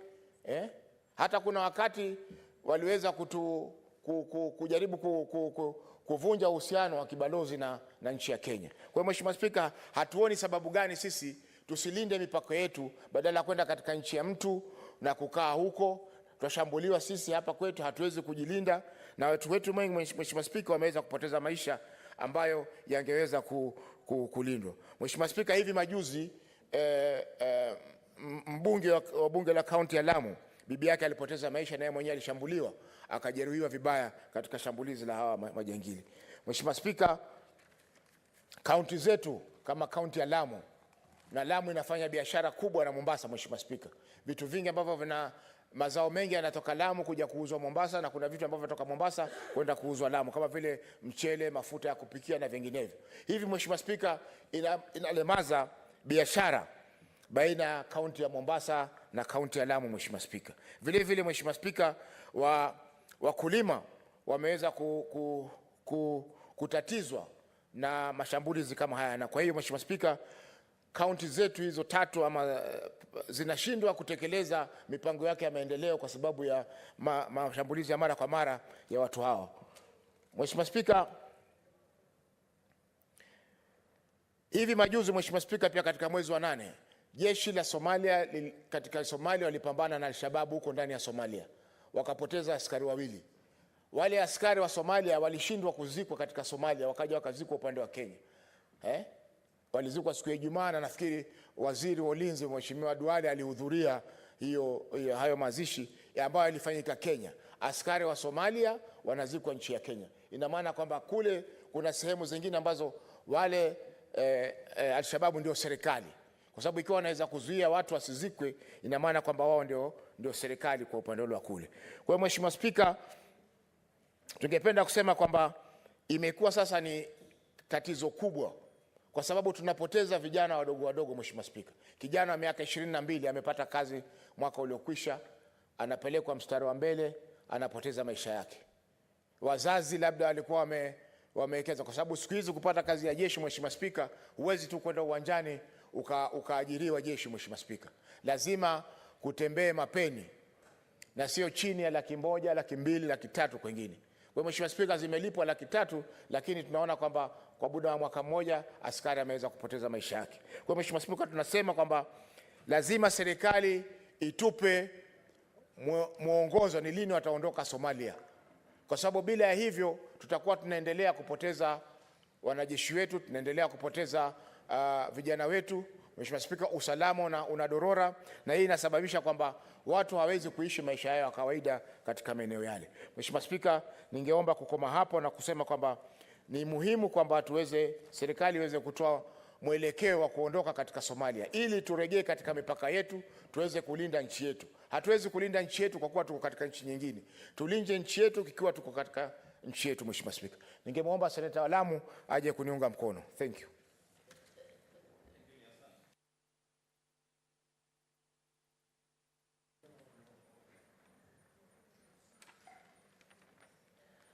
Asante sana Mheshimiwa Spika kwa sababu ya kunipatia fursa niweze kuchangia pia katika mswada ambao ni muhimu sana, ambao unahusiana na usalama katika nchi yetu na hususan kaunti yangu ya Lamu. Mheshimiwa Spika, ningependa nishukuru Mheshimiwa Faki kwa sababu ya pia kuweza kujadili ama kuleta mswada huu ambao unaguzia sana sana usalama wa nchi, na pia vile vile Mheshimiwa Spika, mimi pia niweze kuingilia na niseme kwamba mimi kama seneta wa kaunti ya Lamu ambayo pia imeathirika sana na mambo ya usalama, ningependa niweze kusema kwamba natoa risala zangu za rambirambi saa hii Mheshimiwa Spika kwa maafisa wetu wa usalama ambao usiku wa kuamkia leo waliweza kupoteza maisha wakiwa katika harakati za kulinda nchi. Ndege ambayo walikuwa wanasafiria ya kufanya surveillance, Mheshimiwa Spika, ikapata matatizo ikiwa juu ya anga, na hatimaye Mheshimiwa Spika, hao wanajeshi wawili wakaweza kuaga dunia. Ningependa nitoe rambirambi zangu na niseme ya kwamba ni watu ambao ninawajua, kwa sababu Jumatano iliyopita ya wiki ambayo imepita, Mheshimiwa Spika, mimi niliweza kusafiri na ile ndege pamoja na wabunge wengine tukielekea sehemu ya Lamu Mashariki kwa sababu ya kutathmini hali ilivyo ya usalama katika kaunti yetu ya Lamu. Na Mheshimiwa Spika, niseme ya kwamba ni jambo la kuhuzunisha sana wakati ambapo watu wetu wanaendelea kupoteza maisha, maafisa wetu wa usalama pia vile vile wanaendelea kupoteza maisha. Ningependa niweze kusema ya kwamba serikali ambayo saa hii tuko na imani kubwa sana nayo iweze kuangalia hali ilivyo ili ione kwamba imeweza kusaidia katika jambo hili la kutatua ama kutegua kitendawili hiki. Mheshimiwa Spika, nataka nipongeze maafisa wa usalama kwa sababu ni vijana wetu ambao saa hii wamejitoa kihali na mali kulinda nchi yetu. Na katika process ya kulinda wananchi na nchi yetu, unakuta pia vile vile wao wanaangamia. Mheshimiwa Spika, vile vile pia wananchi wangu hawajaachwa nyuma. Mheshimiwa Spika, wiki ama mwezi uliopita tulipoteza mama ambaye ni mke wa MCA wa ward ya Hindi. Mheshimiwa Spika, hilo ni jambo ambalo limehuzunisha sana kaunti yangu ya Lamu. Na pia vile vile niseme ya kwamba wiki kama miezi mbili imepita, kuna watu ambao wameweza kuchomea manyumba yao katika sehemu ya Juhudi, Salama na Widho. Wale wananchi wamechomewa majumba, Mheshimiwa Spika, mpaka sasa hivi tunapoongea bado kuna IDPs ambao wako katika kaunti yangu ya Lamu. Mheshimiwa Spika, hili ni jambo ambalo linahuzunisha sana, ikizingatiwa ya kwamba tuko na serikali ambayo inafaa itulinde kulingana na mujibu wa katiba na sheria za nchi hii.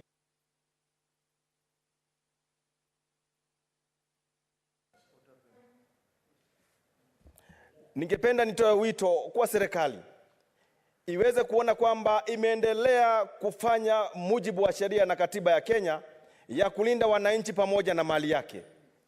Na niseme ya kwamba Mheshimiwa Spika, mimi nina sapoti sana kuweze kuwekwa mikakati rasmi ambayo itaweza kuwa na permanent solution ya kusaidia watu wangu wakazi wa Lamu. Na Mheshimiwa Spika, niseme ya kwamba kuna barabara ambayo serikali imesema kwamba itazikata za kutenganisha wananchi na sehemu ya Boni Forest. Mheshimiwa Spika, naunga jambo hilo mkono na nasema kwamba serikali iweze kuona kwamba imefanya jambo la busara na kwa haraka zaidi ili tuweze kusave maisha ya watu na wananchi wetu wa Jamhuri ya Kenya na pia vile vile maafisa wetu wa usalama. Nikimalizia Mheshimiwa Spika, ningependa pia serikali iweze kupurchase vyombo ambazo ni za kisasa ambazo zinaweza kudetect landmines ambazo zinawekwa zinasababisha wanajeshi wetu waweze kupoteza maisha. Kwa hayo mengi Mheshimiwa Spika, na support mswada huu na naunga mkono ya kwamba tuweze kuongelea jambo hili ambalo linahusia sana mambo ya usalama wa nchi na hususan kaunti ya Lamu. Asante Mheshimiwa Spika. Honorable members, I propose the question that pursuant to Standing Order 37, the Senate do adjourn to discuss a definite matter of urgent national importance,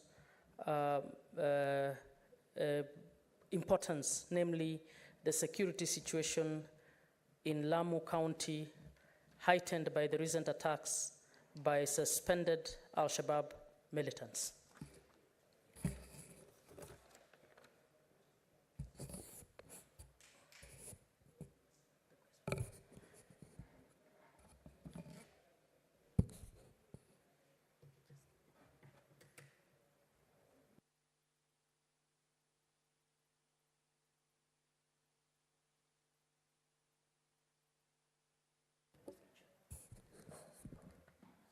We will now contribute for not more than 5 minutes each. Senator Ali Roba. Thank you very much, Madam Speaker. I rise to support that motion on the issue of security situation in Lamu County And Madam Speaker, I would like to expound that issue even further to be able to really give the context within which we discuss the existential threat that is facing the population of Lamu, population of Mandera County, Wajir and Garissa County, as that is resulting from terror activities within our borders. Madam Speaker, the situation in the recent past, over the last 3 or 4 months, the frequency of occurrence of terror incidences and the severity of occurrence of terror incidences have really increased, particularly in Lamu County and Mandera County. And as such, we've had situations that the spillover effect of that has really affected many sectors beyond the threat of the lives of the population of these counties. Madam Speaker, in the past, the terrorists in the name of Al-Shabaab have been able to really create a situation where they really wanted to pit Kenyans against each other by saying we target only non-Muslims. And that issue, thanks to the Kenyan population as well as the government of Kenya, that could not see the light of the day. Because while they were making that statement in Kenya, but they were killing wantonly only Muslims in Somalia, and blowing up hotels and restaurants and joints of social event where only Muslims were doing business in that area. Meaning the intention then was to pit Kenyans against each other on the line of religion, where Kenyans will start fighting each other on the basis of Muslims and Christians. Madam Speaker, it is very important to give context to this issue, that we understand what is happening inside Somalia. Right now, the government of Somalia has put it as priority number 1 to eradicate Al-Shabaab out of Somalia. And sadly, many countries, spearheaded by Kenya, went into Somalia to try and really help our brothers and sisters in Somalia to build peaceful transition into a formal government. However, countries like our neighbors in Ethiopia have taken a very strategic decision where the security forces of Ethiopia were deployed along the border between Somalia and Ethiopia. But our Kenyan forces were deployed over 250 kilometers deep inside Somalia, leaving the line along our border and completely unpatrolled by security officers. Now what is happening in Somalia is pushing Al-Shabaab into our border and along the border, because this is safe haven. The almost over 1,000-kilometer borderline between us and Somalia is where now they are thriving unchallenged. And they're able to cross and cause havoc and go back as it is happening right now. Madam Speaker, as I conclude, because I can see my time is running out, I would like to request, this requires Marshall Plan by the government of Kenya to be able to deal in order to liberate the northern Kenya region, including Lamu, from the hands of terror that is really causing economic alienation. Education sector is dead. We are not able to attract professionals to be able to work in our region. Private sector investment cannot come. And Kenyans have developed a mentality of stigma saying that region is good for nothing. Madam Speaker, it is about time the government of Kenya develops a Marshall Plan to liberate Lamu, Mandera, Wajir and Garissa from the hands of terror. Thank you very much, Madam Speaker. Senator Stewart Mazayo. Asante Bispika kwa kunipa nafasi hii. Kitu cha kwanza Bispika, nataka niweze kupitisha rambirambi zangu kwa wale wote walioweza kupoteza maisha yao wakati wakitengeza ama wakifanya kazi ya kuweza kulinda nchi na kuangalia hali ya vile mipaka yetu inavyoendelea. Hapo juzi na jana na wakapatikana na hasara ya kuweza pengine kupoteza maisha yao katika ndege. Cha pili, Speaker, ni kwamba nataka niwapatie kongole wale maafisa wetu wa jeshi kwa kazi ngumu wanaoifanya, japokuwa wanapitia mitihani mingi, lakini wanaweza kuketi pale na kuona kwamba wameweza kutetea nchi yetu, hususan pale sehemu za Lamu. Lamu ni mahali ambapo pako na jamii zote za Kenya wanaishi pale, na Lamu ni mahali ambapo panatakana kuangaliwa vizuri, Speaker, kwa sababu ni mahali ambapo panaleta uchumi mkubwa sana kwa upande wa utalii. Lakini tumeona kwamba sasa Lamu imeachiliwa mbali, na sijui ni kwa sababu gani. Sijui ni kwa sababu pengine kwa hivi sasa serikali iliyoingia haijali maslahi ya watu wa Lamu, na ndio sababu pengine wamewachilia namna hii, ndio visa kama hivi vinatendeka, manake havikutendeka wakati ule wa serikali ile nyingine. Speaker, sana nataka kuunga mambo ya usalama katika Lamu.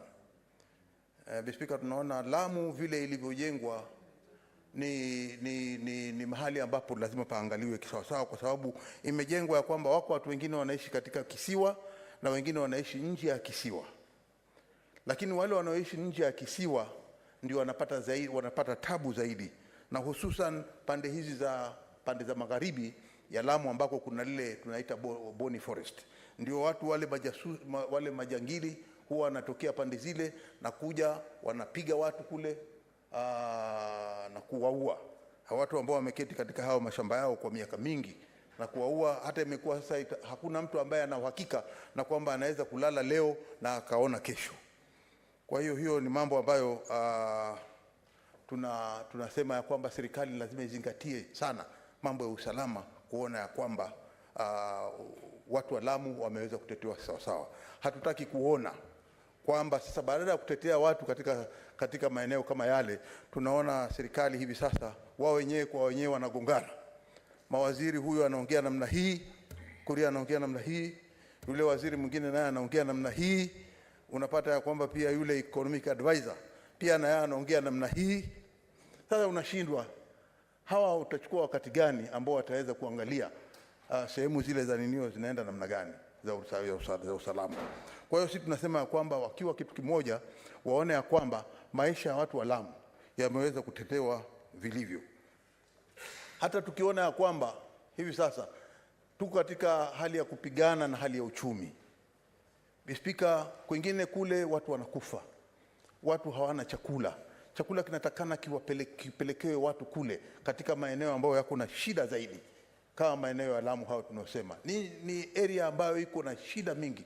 Kwa hiyo inatakana msaada upelekwe kule, lakini ukiangalia hivi sasa serikali yenyewe haiwezi chakula chenyewe hakiwezi kushuka chini, ni kwa sababu hali ya maisha imekuwa ngumu. Sasa hali ya maisha ikiwa ngumu na unapata ya kwamba wale watu wa Lamu wanaishi katika hali ngumu, inakuwa shida zaidi. Na Speaker, tunaona ya kwamba pia saa nyingine si vizuri kuona ya kwamba katika maeneo fulani kama ya Witu yameachiliwa tu hivi. Watu wanaweza ingia majangili, wakapiga watu, wakaua Wakenya, wakaenda zao wakapotea. Hatujasikia hata siku moja serikali imeweza kushika Al-Shabaab mmoja wakasema huyu alikuwa akiongoza hao watu kwa kuua Wakenya ndani ya Lamu. Kwa hiyo tunasema kwamba serikali iamke, isilale, iweze kulinda watu wake na kuona kwamba haki imetendeka kwa watu wa Lamu. Asante Speaker. Senator Wamatangi. Thank you very much. Sorry, Senator Wamatinga. Thank you very much, Madam Speaker. I was just about to correct you, but then you realized that I'm Wamatinga. I also lies, Madam Speaker, in support of this motion. Madam Speaker, I happen to come from Nyeri, specifically Madeira constituency, where we tend to be honest and truthful men. Madam Speaker, in 2014, after the election, exactly 1 year after election, we had the same incidences happening in Lamu. Needless to say, the now governor was the governor then. Madam Speaker, it is in our memory that after he was arrested, the matter stopped. Madam Speaker, I would want to join my colleagues to condemn violences being perpetuated in Lamu against one specific community. This ethnic profiling, Madam Speaker, it is important we say it the way it is. It is indeed very unfortunate. One lady, who I happen to know, Madam Speaker, lost her family 2014. Now she has lost 2 of her sons who are left then. Madam Speaker, there is a common denominator, and we must face it and say it the way it is.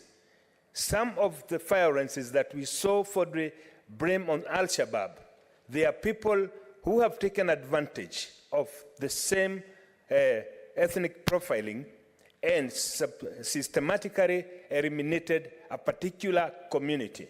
Madam Speaker, it was the same thing in 2014. Incidentally, the then governor, who happened to was re-elected again, is again sitting, and he is the governor again. Madam Speaker. Just hold on, Senator. What's your point of order, Senator? Madam Speaker, I do not wish to interrupt my brother, Senator Matinga, but he should not make allegations which he cannot substantiate. Nobody has mentioned any governor. Nobody has, even the senator for Lamu never mentioned any governor in his contribution to the debate. So he should not mention a person who cannot be called here to defend himself. If he has evidence that he is involved, let him bring a substantive motion and it shall be debated here and the government will give an opportunity to defend himself. He should not throw allegations at somebody who cannot come to this house to defend himself. He should withdraw those remarks, Madam Speaker. Senator Wamatinga, as you allege anything, please proceed to substantiate. Otherwise, do not raise it on the floor. Thank you, Madam Speaker. What I was pointing out, Madam Speaker, is the coincidence. Madam Speaker, we are in a free country where we are ought, and as readers, to point out facts as they are, Madam Speaker. We know in this country, be it the banditry, cattle rustling, most of the crimes that we see being committed, most of the violence that we've seen being melted out, it is indeed driven by political leaders. Madam Speaker, I said I come from Madeira, where we are truthful and honest people. And it is important that we point out and call it out the way it is. Madam Speaker, we must interrogate the coincidence. Senator Wamatinga, kindly substantiate that the problems in Lamu are politically instigated, if that is what your assertion. Thank you, Madam Speaker. It would be impossible to do that within the next 5 minutes. In which case, please withdraw. And what I would say, Madam Speaker, is it is important that we, as political leader, take it upon ourselves that the problem we have in this country is... Senator Wamatinga, please withdraw if you're not substantiating. Madam Speaker, given opportunity, I would lay the documents on this House that indeed in 2014, we had the same problem and somebody was arrested, Madam Speaker. Give me a chance, I come with the documents tomorrow, showing that 1 year after election, we had the same problem. 1 year after election, we have the same problem again. Coincidentally, the same governor was the governor then. Madam Speaker, I'll be more than prepared to do that tomorrow. Please submit your evidence to substantiate your allegations. Well guided, Madam Speaker. As I go on, Madam Speaker, it is very important that we as leadership in this country stop sharing blame where it doesn't belong. Madam Speaker, a life lost in any part of this country, violence committed to any Kenyan in any part of this country, it is important that we condemn it with the heaviest terms that it deserves. Madam Speaker, I would want to say for so long, we've fought the menace of violence, of terrorism. Madam Speaker, I'm thanking Senator Muthama that we lost many Kenyans through the bomb blast. Madam Speaker, we must say it the way it is. We have the capacity as leaders to stop this violence. What we lack is political goodwill, and I want to thank C.S. Kidiki. Just the other day, he toured the same place with the Senator for Ramu. And as I conclude, Madam Speaker, I would also want to take this opportunity to pass my message of condolences to the gallant soldiers who lost their lives as they were doing their work. And also say, Madam Speaker, the government indeed is doing a lot to control, but we as in the leadership must also say it the way it is. Madam Speaker, I support. Senator Beatrice. Madam Speaker, thank you for the opportunity to contribute to this motion by the Senator of Mombasa. And Madam Speaker, I would like to begin by saying that Kenyan lives matter. Madam Speaker, the lives of our people matter, whether they are shareholders or not. And Madam Speaker, the issue of terror, I see my friend smiling, and I hope he's amongst the major shielders that in this country. But Madam Speaker, coming to the motion, back to the motion, it is a very unfortunate happening in this country that we keep on losing, people keep on losing their lives on issues that really do not concern them. Madam Speaker, I'm a member of the 1998 Bomb Blast Ad Hoc Committee, and it is unfortunate that 25 years since the American embassy was bombed, Kenyans are still looking for compensation for lives lost, for injuries that were caused. And Madam Speaker, it is important to note that this happened, caught Kenyans unaware. Some Kenyans who are just going on at their places of work, doing their daily duties. A number of them were traveling. A number of them were on the road. Others were on nearby buildings. But here we had, on one special day in August 1998, Kenyans lost over 200 lives at the American bomb blast, and over thousands of them were injured. And here we are still looking at the compensation of these Kenyans. But Madam Speaker, coming back to Lamu, it is unfortunate that we keep on losing lives. As my colleagues have said, just the other day, the gallant soldiers lost their lives in the course of duty. Other Kenyans, ordinary Kenyans, lose their lives. Madam Speaker, sometimes back, I remember a former PS of Lands lost her lives along with her other staff when they were traveling to Lamu over the same terror attack. But I would also want to say that there might be a correlation of some activities with some people with this terror activist. Madam Speaker, it is always said that the terror uses other people away from their areas to plan for these attacks.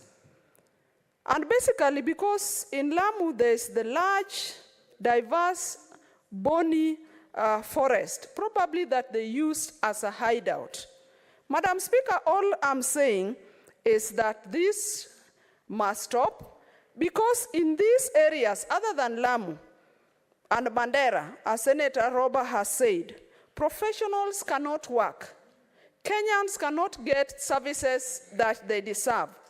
Just the other day, we saw a group of teachers camping at the Teacher Service Commission because they need to be transferred just because their working environment is not conducive.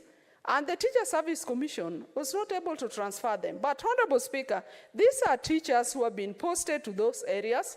They are ready to do their work. But the government must also protect them so that they are able to teach our children in conducive atmosphere.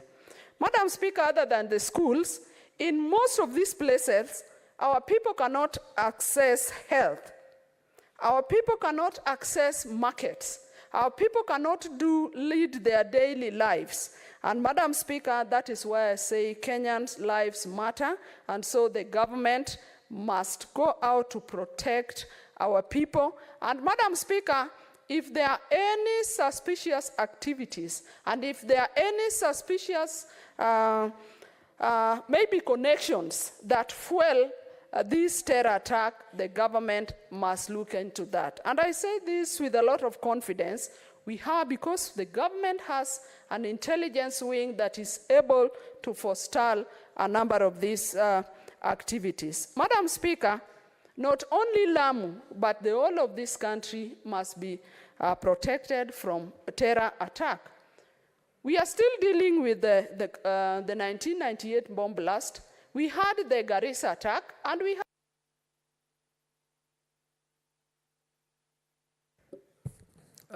Senator Chute. Thank you very much, Madam Speaker. I rise to support this motion by Senator Faki. Madam Speaker, I would want to address this issue in two ways. Number one is the issue of Lamu. The issue of Lamu, as you are aware, Madam Speaker, I am the chair for National Cohesion. And the issue in Lamu is very, very dangerous. What is happening is Al-Shabaab is getting through to Lamu youths and recruiting them because there is an issue between the communities living in Lamu and the communities who have lived there, who have just been brought some time back. They came there maybe in 1960s. Now the problem is the issue of land. The communities who live there, the youths are complaining that their land is being grabbed. That is what is making Al-Shabaab get into youths for recruitment. And that is very, very dangerous. And I would want the government to take swift action to arrest this issue. And if possible, to even bring these communities together, to tell them that they can coexist. If they don't coexist, then the problem will be there, and it's going to be even not in Lamu only. It can go to Mombasa, it can happen in Malindi, in other places. Madam Speaker, in this Lamu incident, this particular one, the last one, we lost 3 youths, military, from Marsabit. And in total, we've lost almost 10 since this issue of Lamu started. And that is a very serious issue, Madam Speaker. As you are aware, we had Al-Qaeda incident in 1998. And since then, 25 years down the line, nobody has been compensated. Again, our government introduced a new system by bringing AMISOM, Kenyans, Kenya Defense Force, joining AMISOM and working in Somalia. As we speak today, Madam Speaker, you are safe when you are in Mogadishu than being in Lamu, Mandera, Wajir, and even Garissa. Madam Speaker, I think the question we must ask ourselves are this. Is it the government policy to support UNISOM or to send our military forces into Somalia while we are here in Kenya? We are not secure. Are we securing Somalia, or we are supposed to secure our country, Kenya? You can have security today. You are secure when you are in Somalia than being in Kenya. That is a very serious issue. The question that we should ask this government is, strategically, is it in our interest to be in Somalia today? It is not. It is whose interest?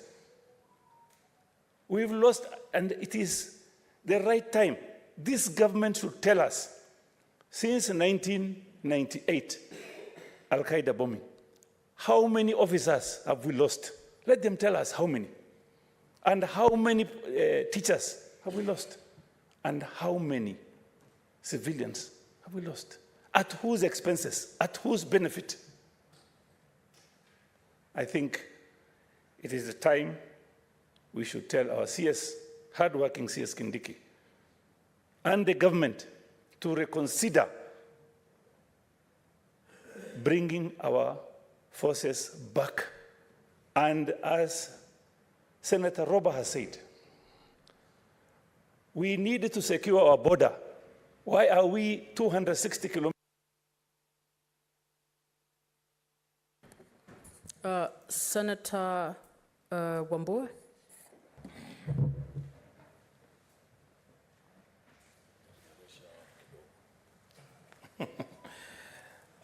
Thank you, Madam Speaker. Madam Speaker, in support of this motion, I want to thank Senator Faki and Senator Kamau for putting the interests of their people and the property of their people ahead of any other consideration.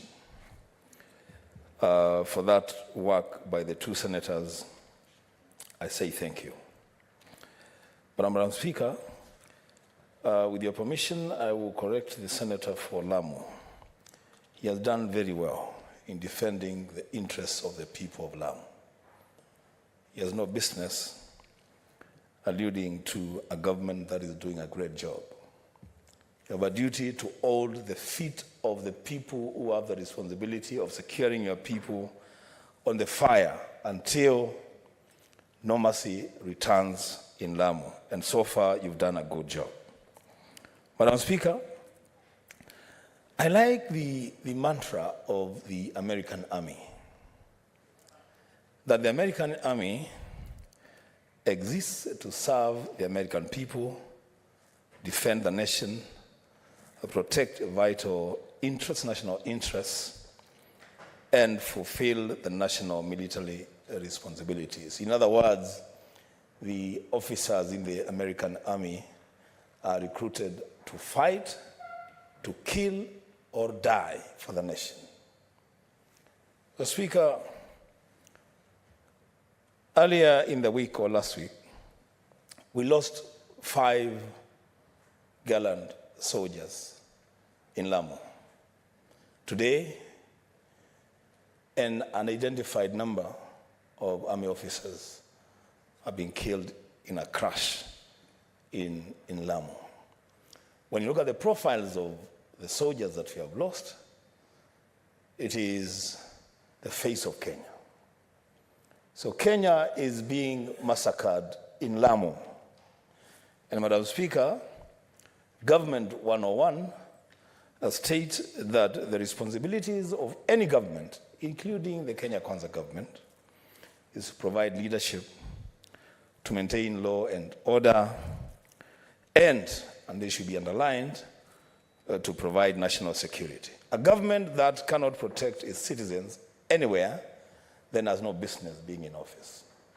Madam Speaker, this motion is not about Lamu any more than it is about Mandera and Wajir and Garissa and Mombasa and Marsabit or even Kitui.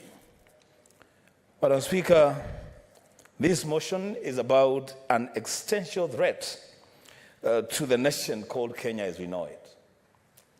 Madam Speaker, Lamu just happens to be the latest epicenter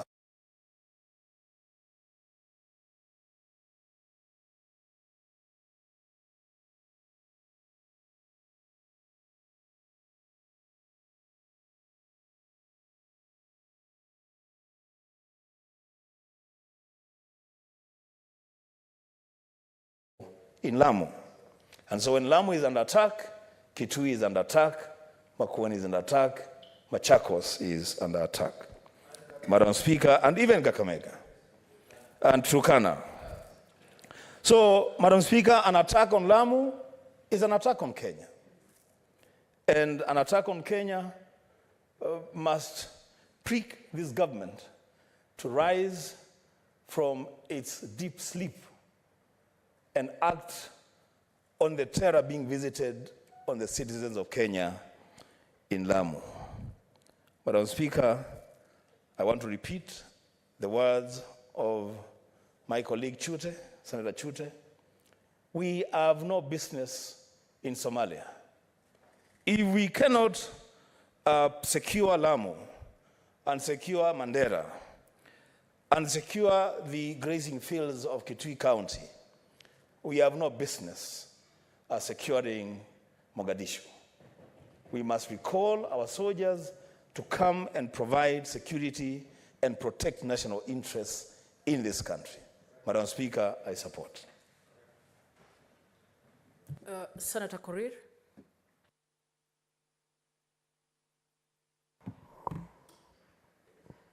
Thank you very much, Madam Speaker. Allow me to also thank the Honorable Member, Honorable Senator Faki, for coming up with this motion. And it's a motion that is really very emotive in the sense that it has really affected our country. And I want to confirm that this is an issue that is not only affecting Lamu County, as it has been stated by a number of colleagues. This is something that is of a national importance. And I want to confirm, Madam Speaker, by the essence of losing a number of officers across the country, Madam Speaker. I want to say and to confirm that some of the officers also come within Bomet County and various parts of this country. And I want to say this issue has led to a number of families losing their loved ones and leaving even our families without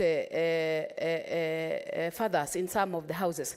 And I want to say, despite the fact that they have been died on line of duty, Madam Speaker, there are a number of issues that I felt that these people have been left aside, Madam Speaker. Despite the fact that the government have been sending them to protect the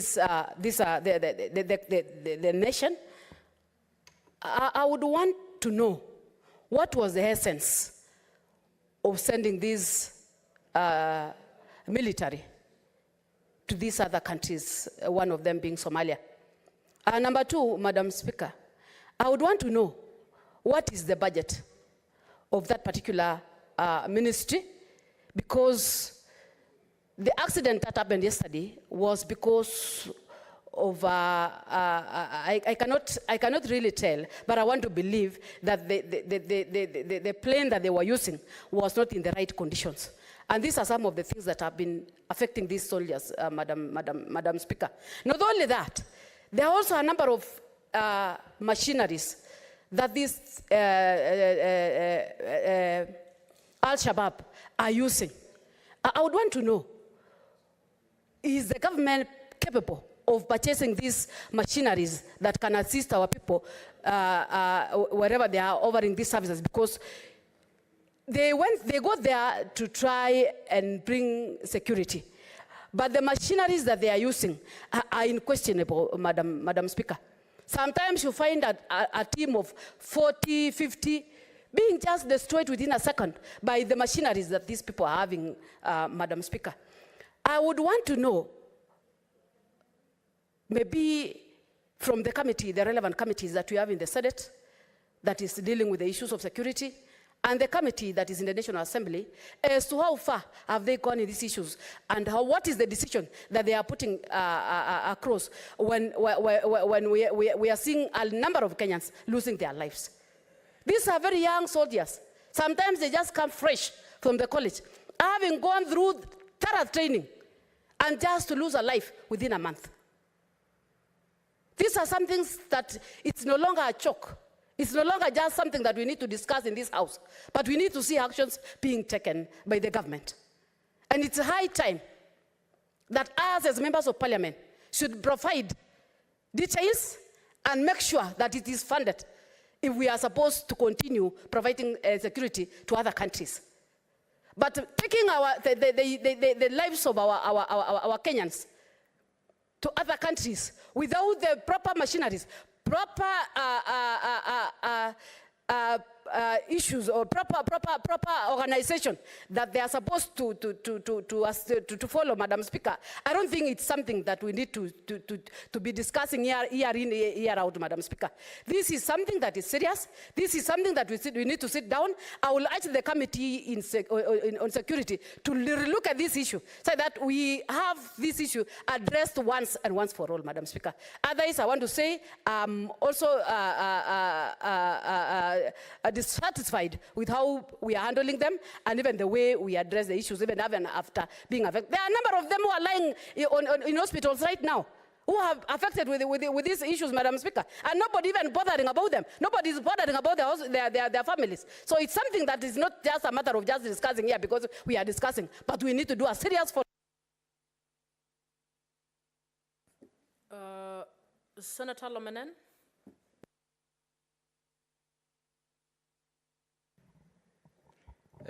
Thank you, Madam Speaker, for this important motion. I support this motion.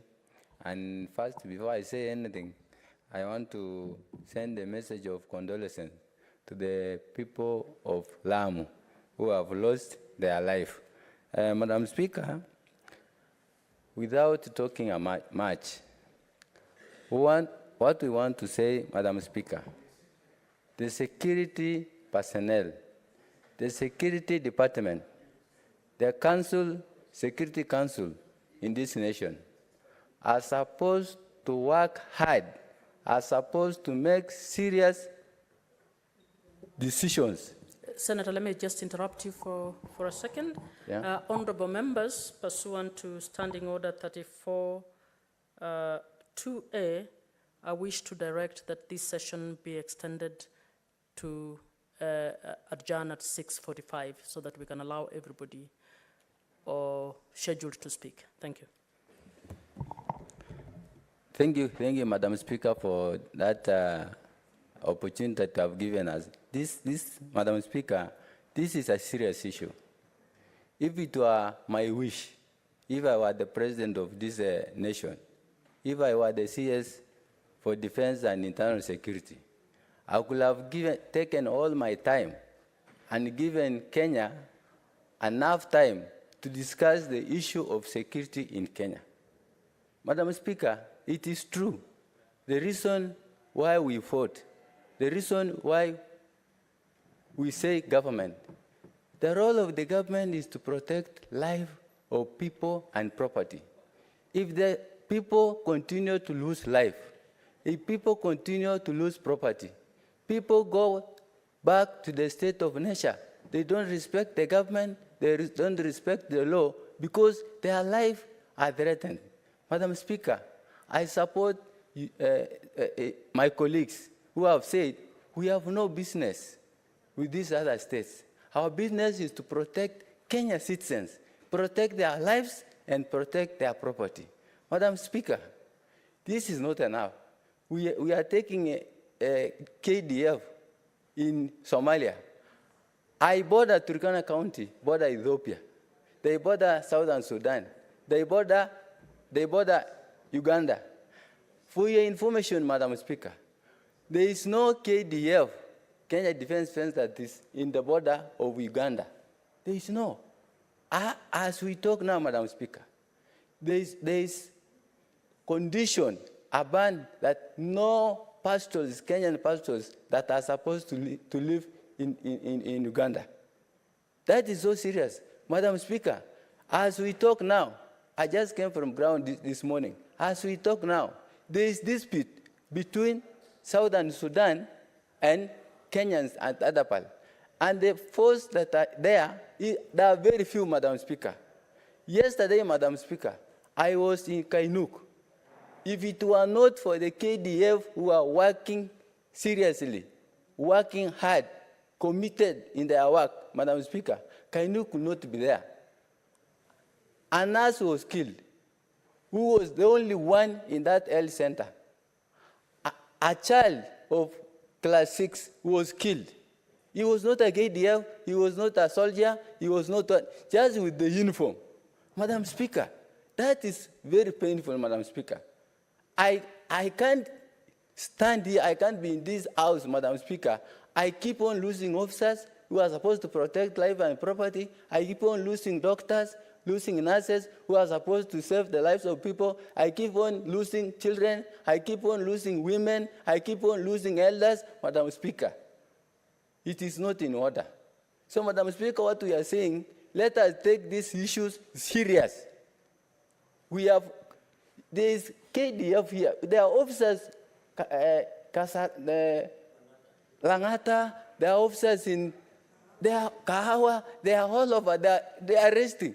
What are they doing? Yet the others are suffering, only 20 officers or 70 they are in the borders, and then others inside Somalia. Why do these people work? Why do they take salary? They are supposed to protect our territories. Let them be in in the territory so that we believe that Kenyans are protected. Instead of protecting these other states, we cannot lose life of officers at the expense of other states. This state is superiority. We have power. We have given this government power to protect us and our life. Thank you, Mr. Speaker, Madam Speaker. I support this motion. Honorable Senators, we have 6 more speakers left. I request that everybody try and take just about 2.5 minutes to give everybody a chance, because that's all we have. Senator Shakila. Asante Mheshimiwa Spika. Mimi nimesimama kuunga mkono hii hoja ya leo ya masala ya security. Mheshimiwa Spika, sisi kwetu Lamu, uchumi wetu unategemea utalii na unategemea uvuvi. Na ni masikitiko sana kuona kwamba serikali inakuja kutulaumu kila leo kwa masala ya mambo ya terrorist. Juzi tumewekewa vitisho na mawaziri ambao wanakuja Lamu kusema kwamba wavuvi wetu hawafai kwenda baharini, ni lazima wabebe vitambulisho. Kitambulisho tunaelewa kikipotea ni shida sana kukipata, hususan kwetu sisi watu wa Lamu tulio karibu na mipaka. Kitu chengine Mheshimiwa Spika, afadhali serikali ingesema itapeana vitambulisho special kwa wavuvi.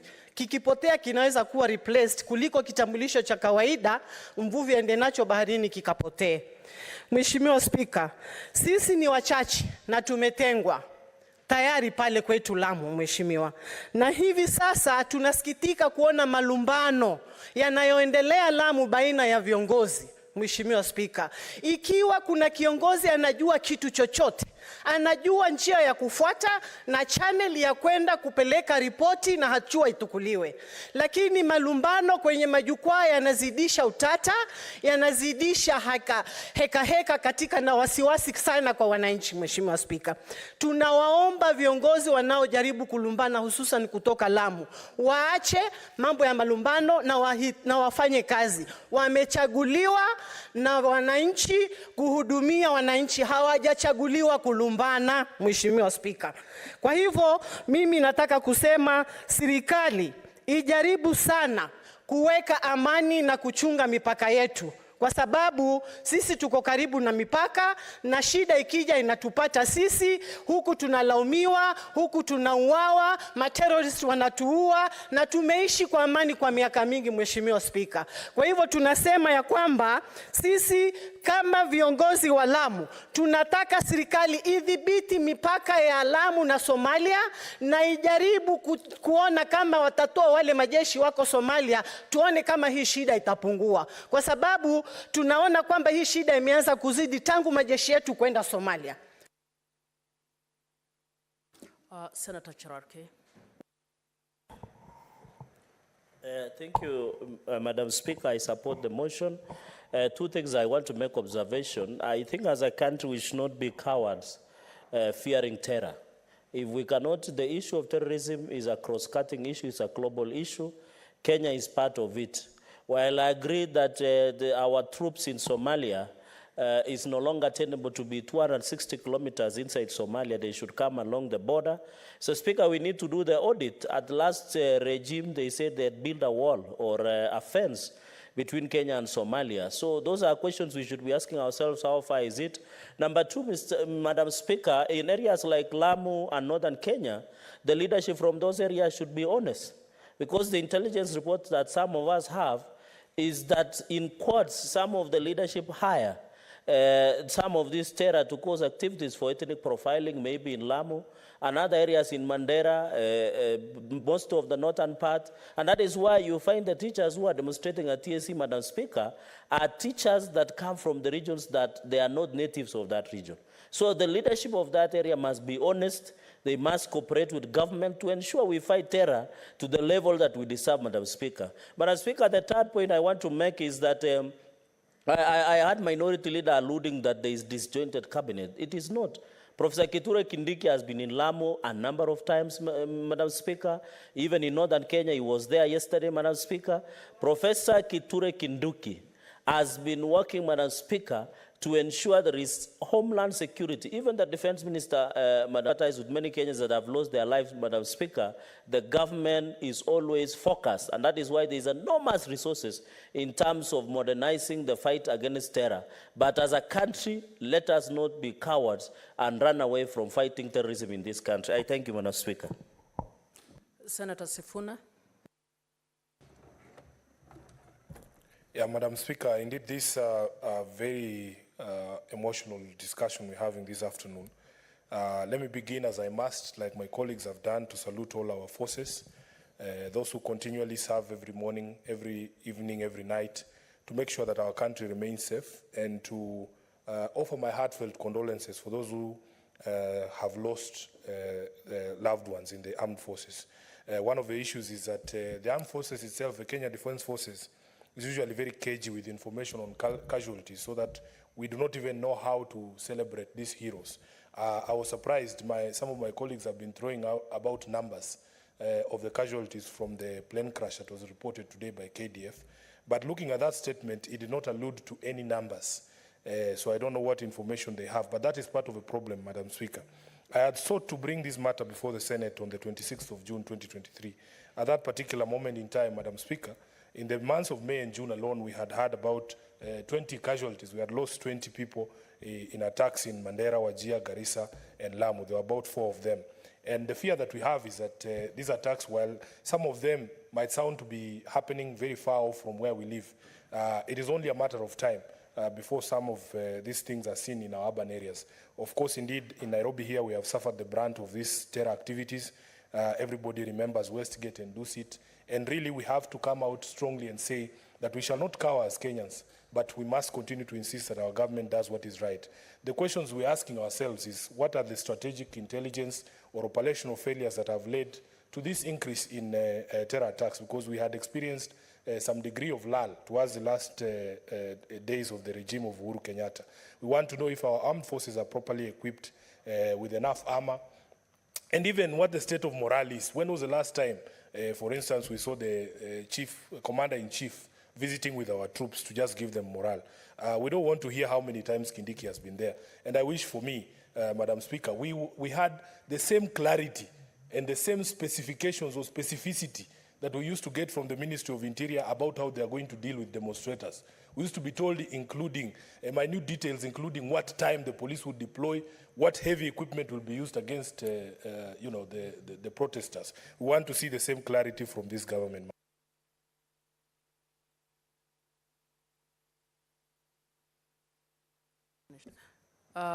Senator Montero.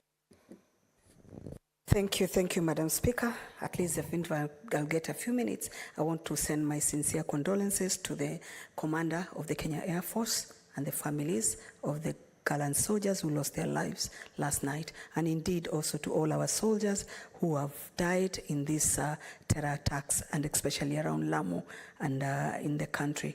Madam Speaker, this issue is very emotive, and it is very sad that we continue to lose our young men and women in uniform, and also the residents, our other Kenyans, like we've done in Lamu lately. And I'll just urge the government to look at where are we going wrong? What is this that we're not doing right, that we cannot manage these terror attacks? Because I'm sure, Madam Speaker, if the government put things in order and decide to put an end to these terror attacks, Kenya is known to be good enough in what we do, and it will come to an end. So I want just to send my condolences to our loved ones and wish their families well during this time of sorrow. Thank you. Senator Murgo.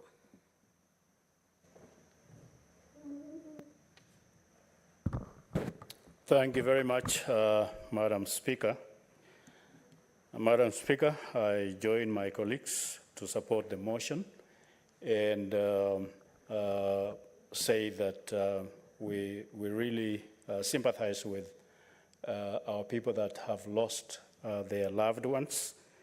But yet, my opinion on being in Somalia, take the example of US today.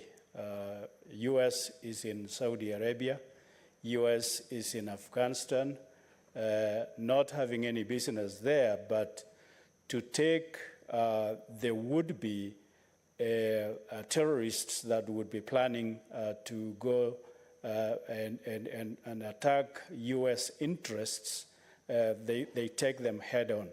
So I believe that for Kenya to be safe, it is not really to be in the country alone, but also to strategize and tackle the enemy at a distance so that they are not near home with their plans. So the thing that Kenya should do is to see what equipments they need to be able to tackle the enemy.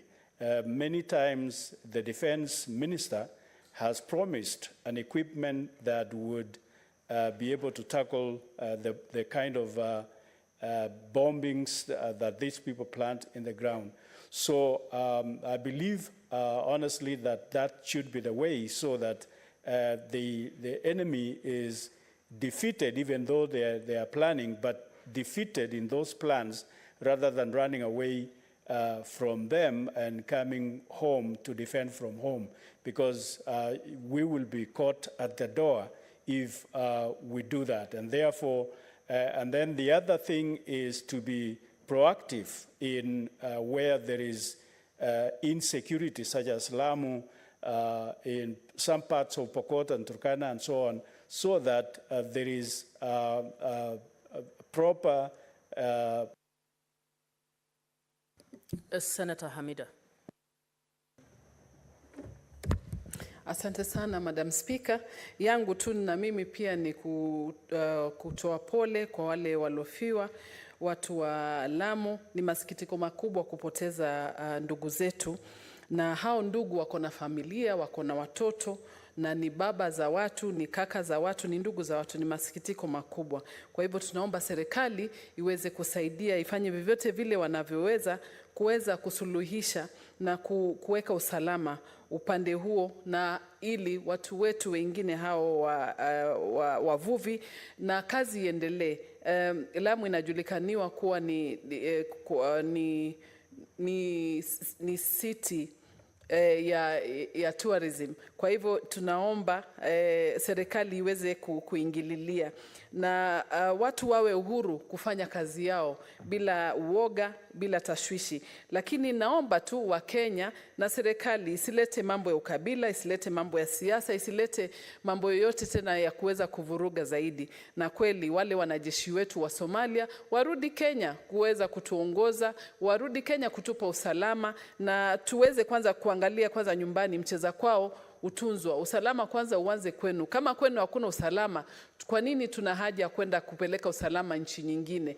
Kwa hivyo tunaomba serikali ilete usalama wote Kenya kwanza, tuwe na nafasi, watu wetu wawe huru kufanya kazi yao, alafu ndio tupeane usalama upande mwingine. Yangu tu ni kutoa pole na pia kuomba serikali wasaidie wale walofiwa kufanyiwa mambo ya mazishi, wazikwe na waweze kusaidiwa, wale wajane wale wameachwa na watoto waweze kusomeshwa.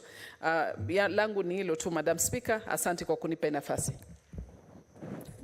Honorable Senators, there are no more requests and it is now 6:42, time to adjourn the Senate. The Senate therefore stands adjourned until tomorrow, Wednesday, 20th September 2023 at 9:30 a.m.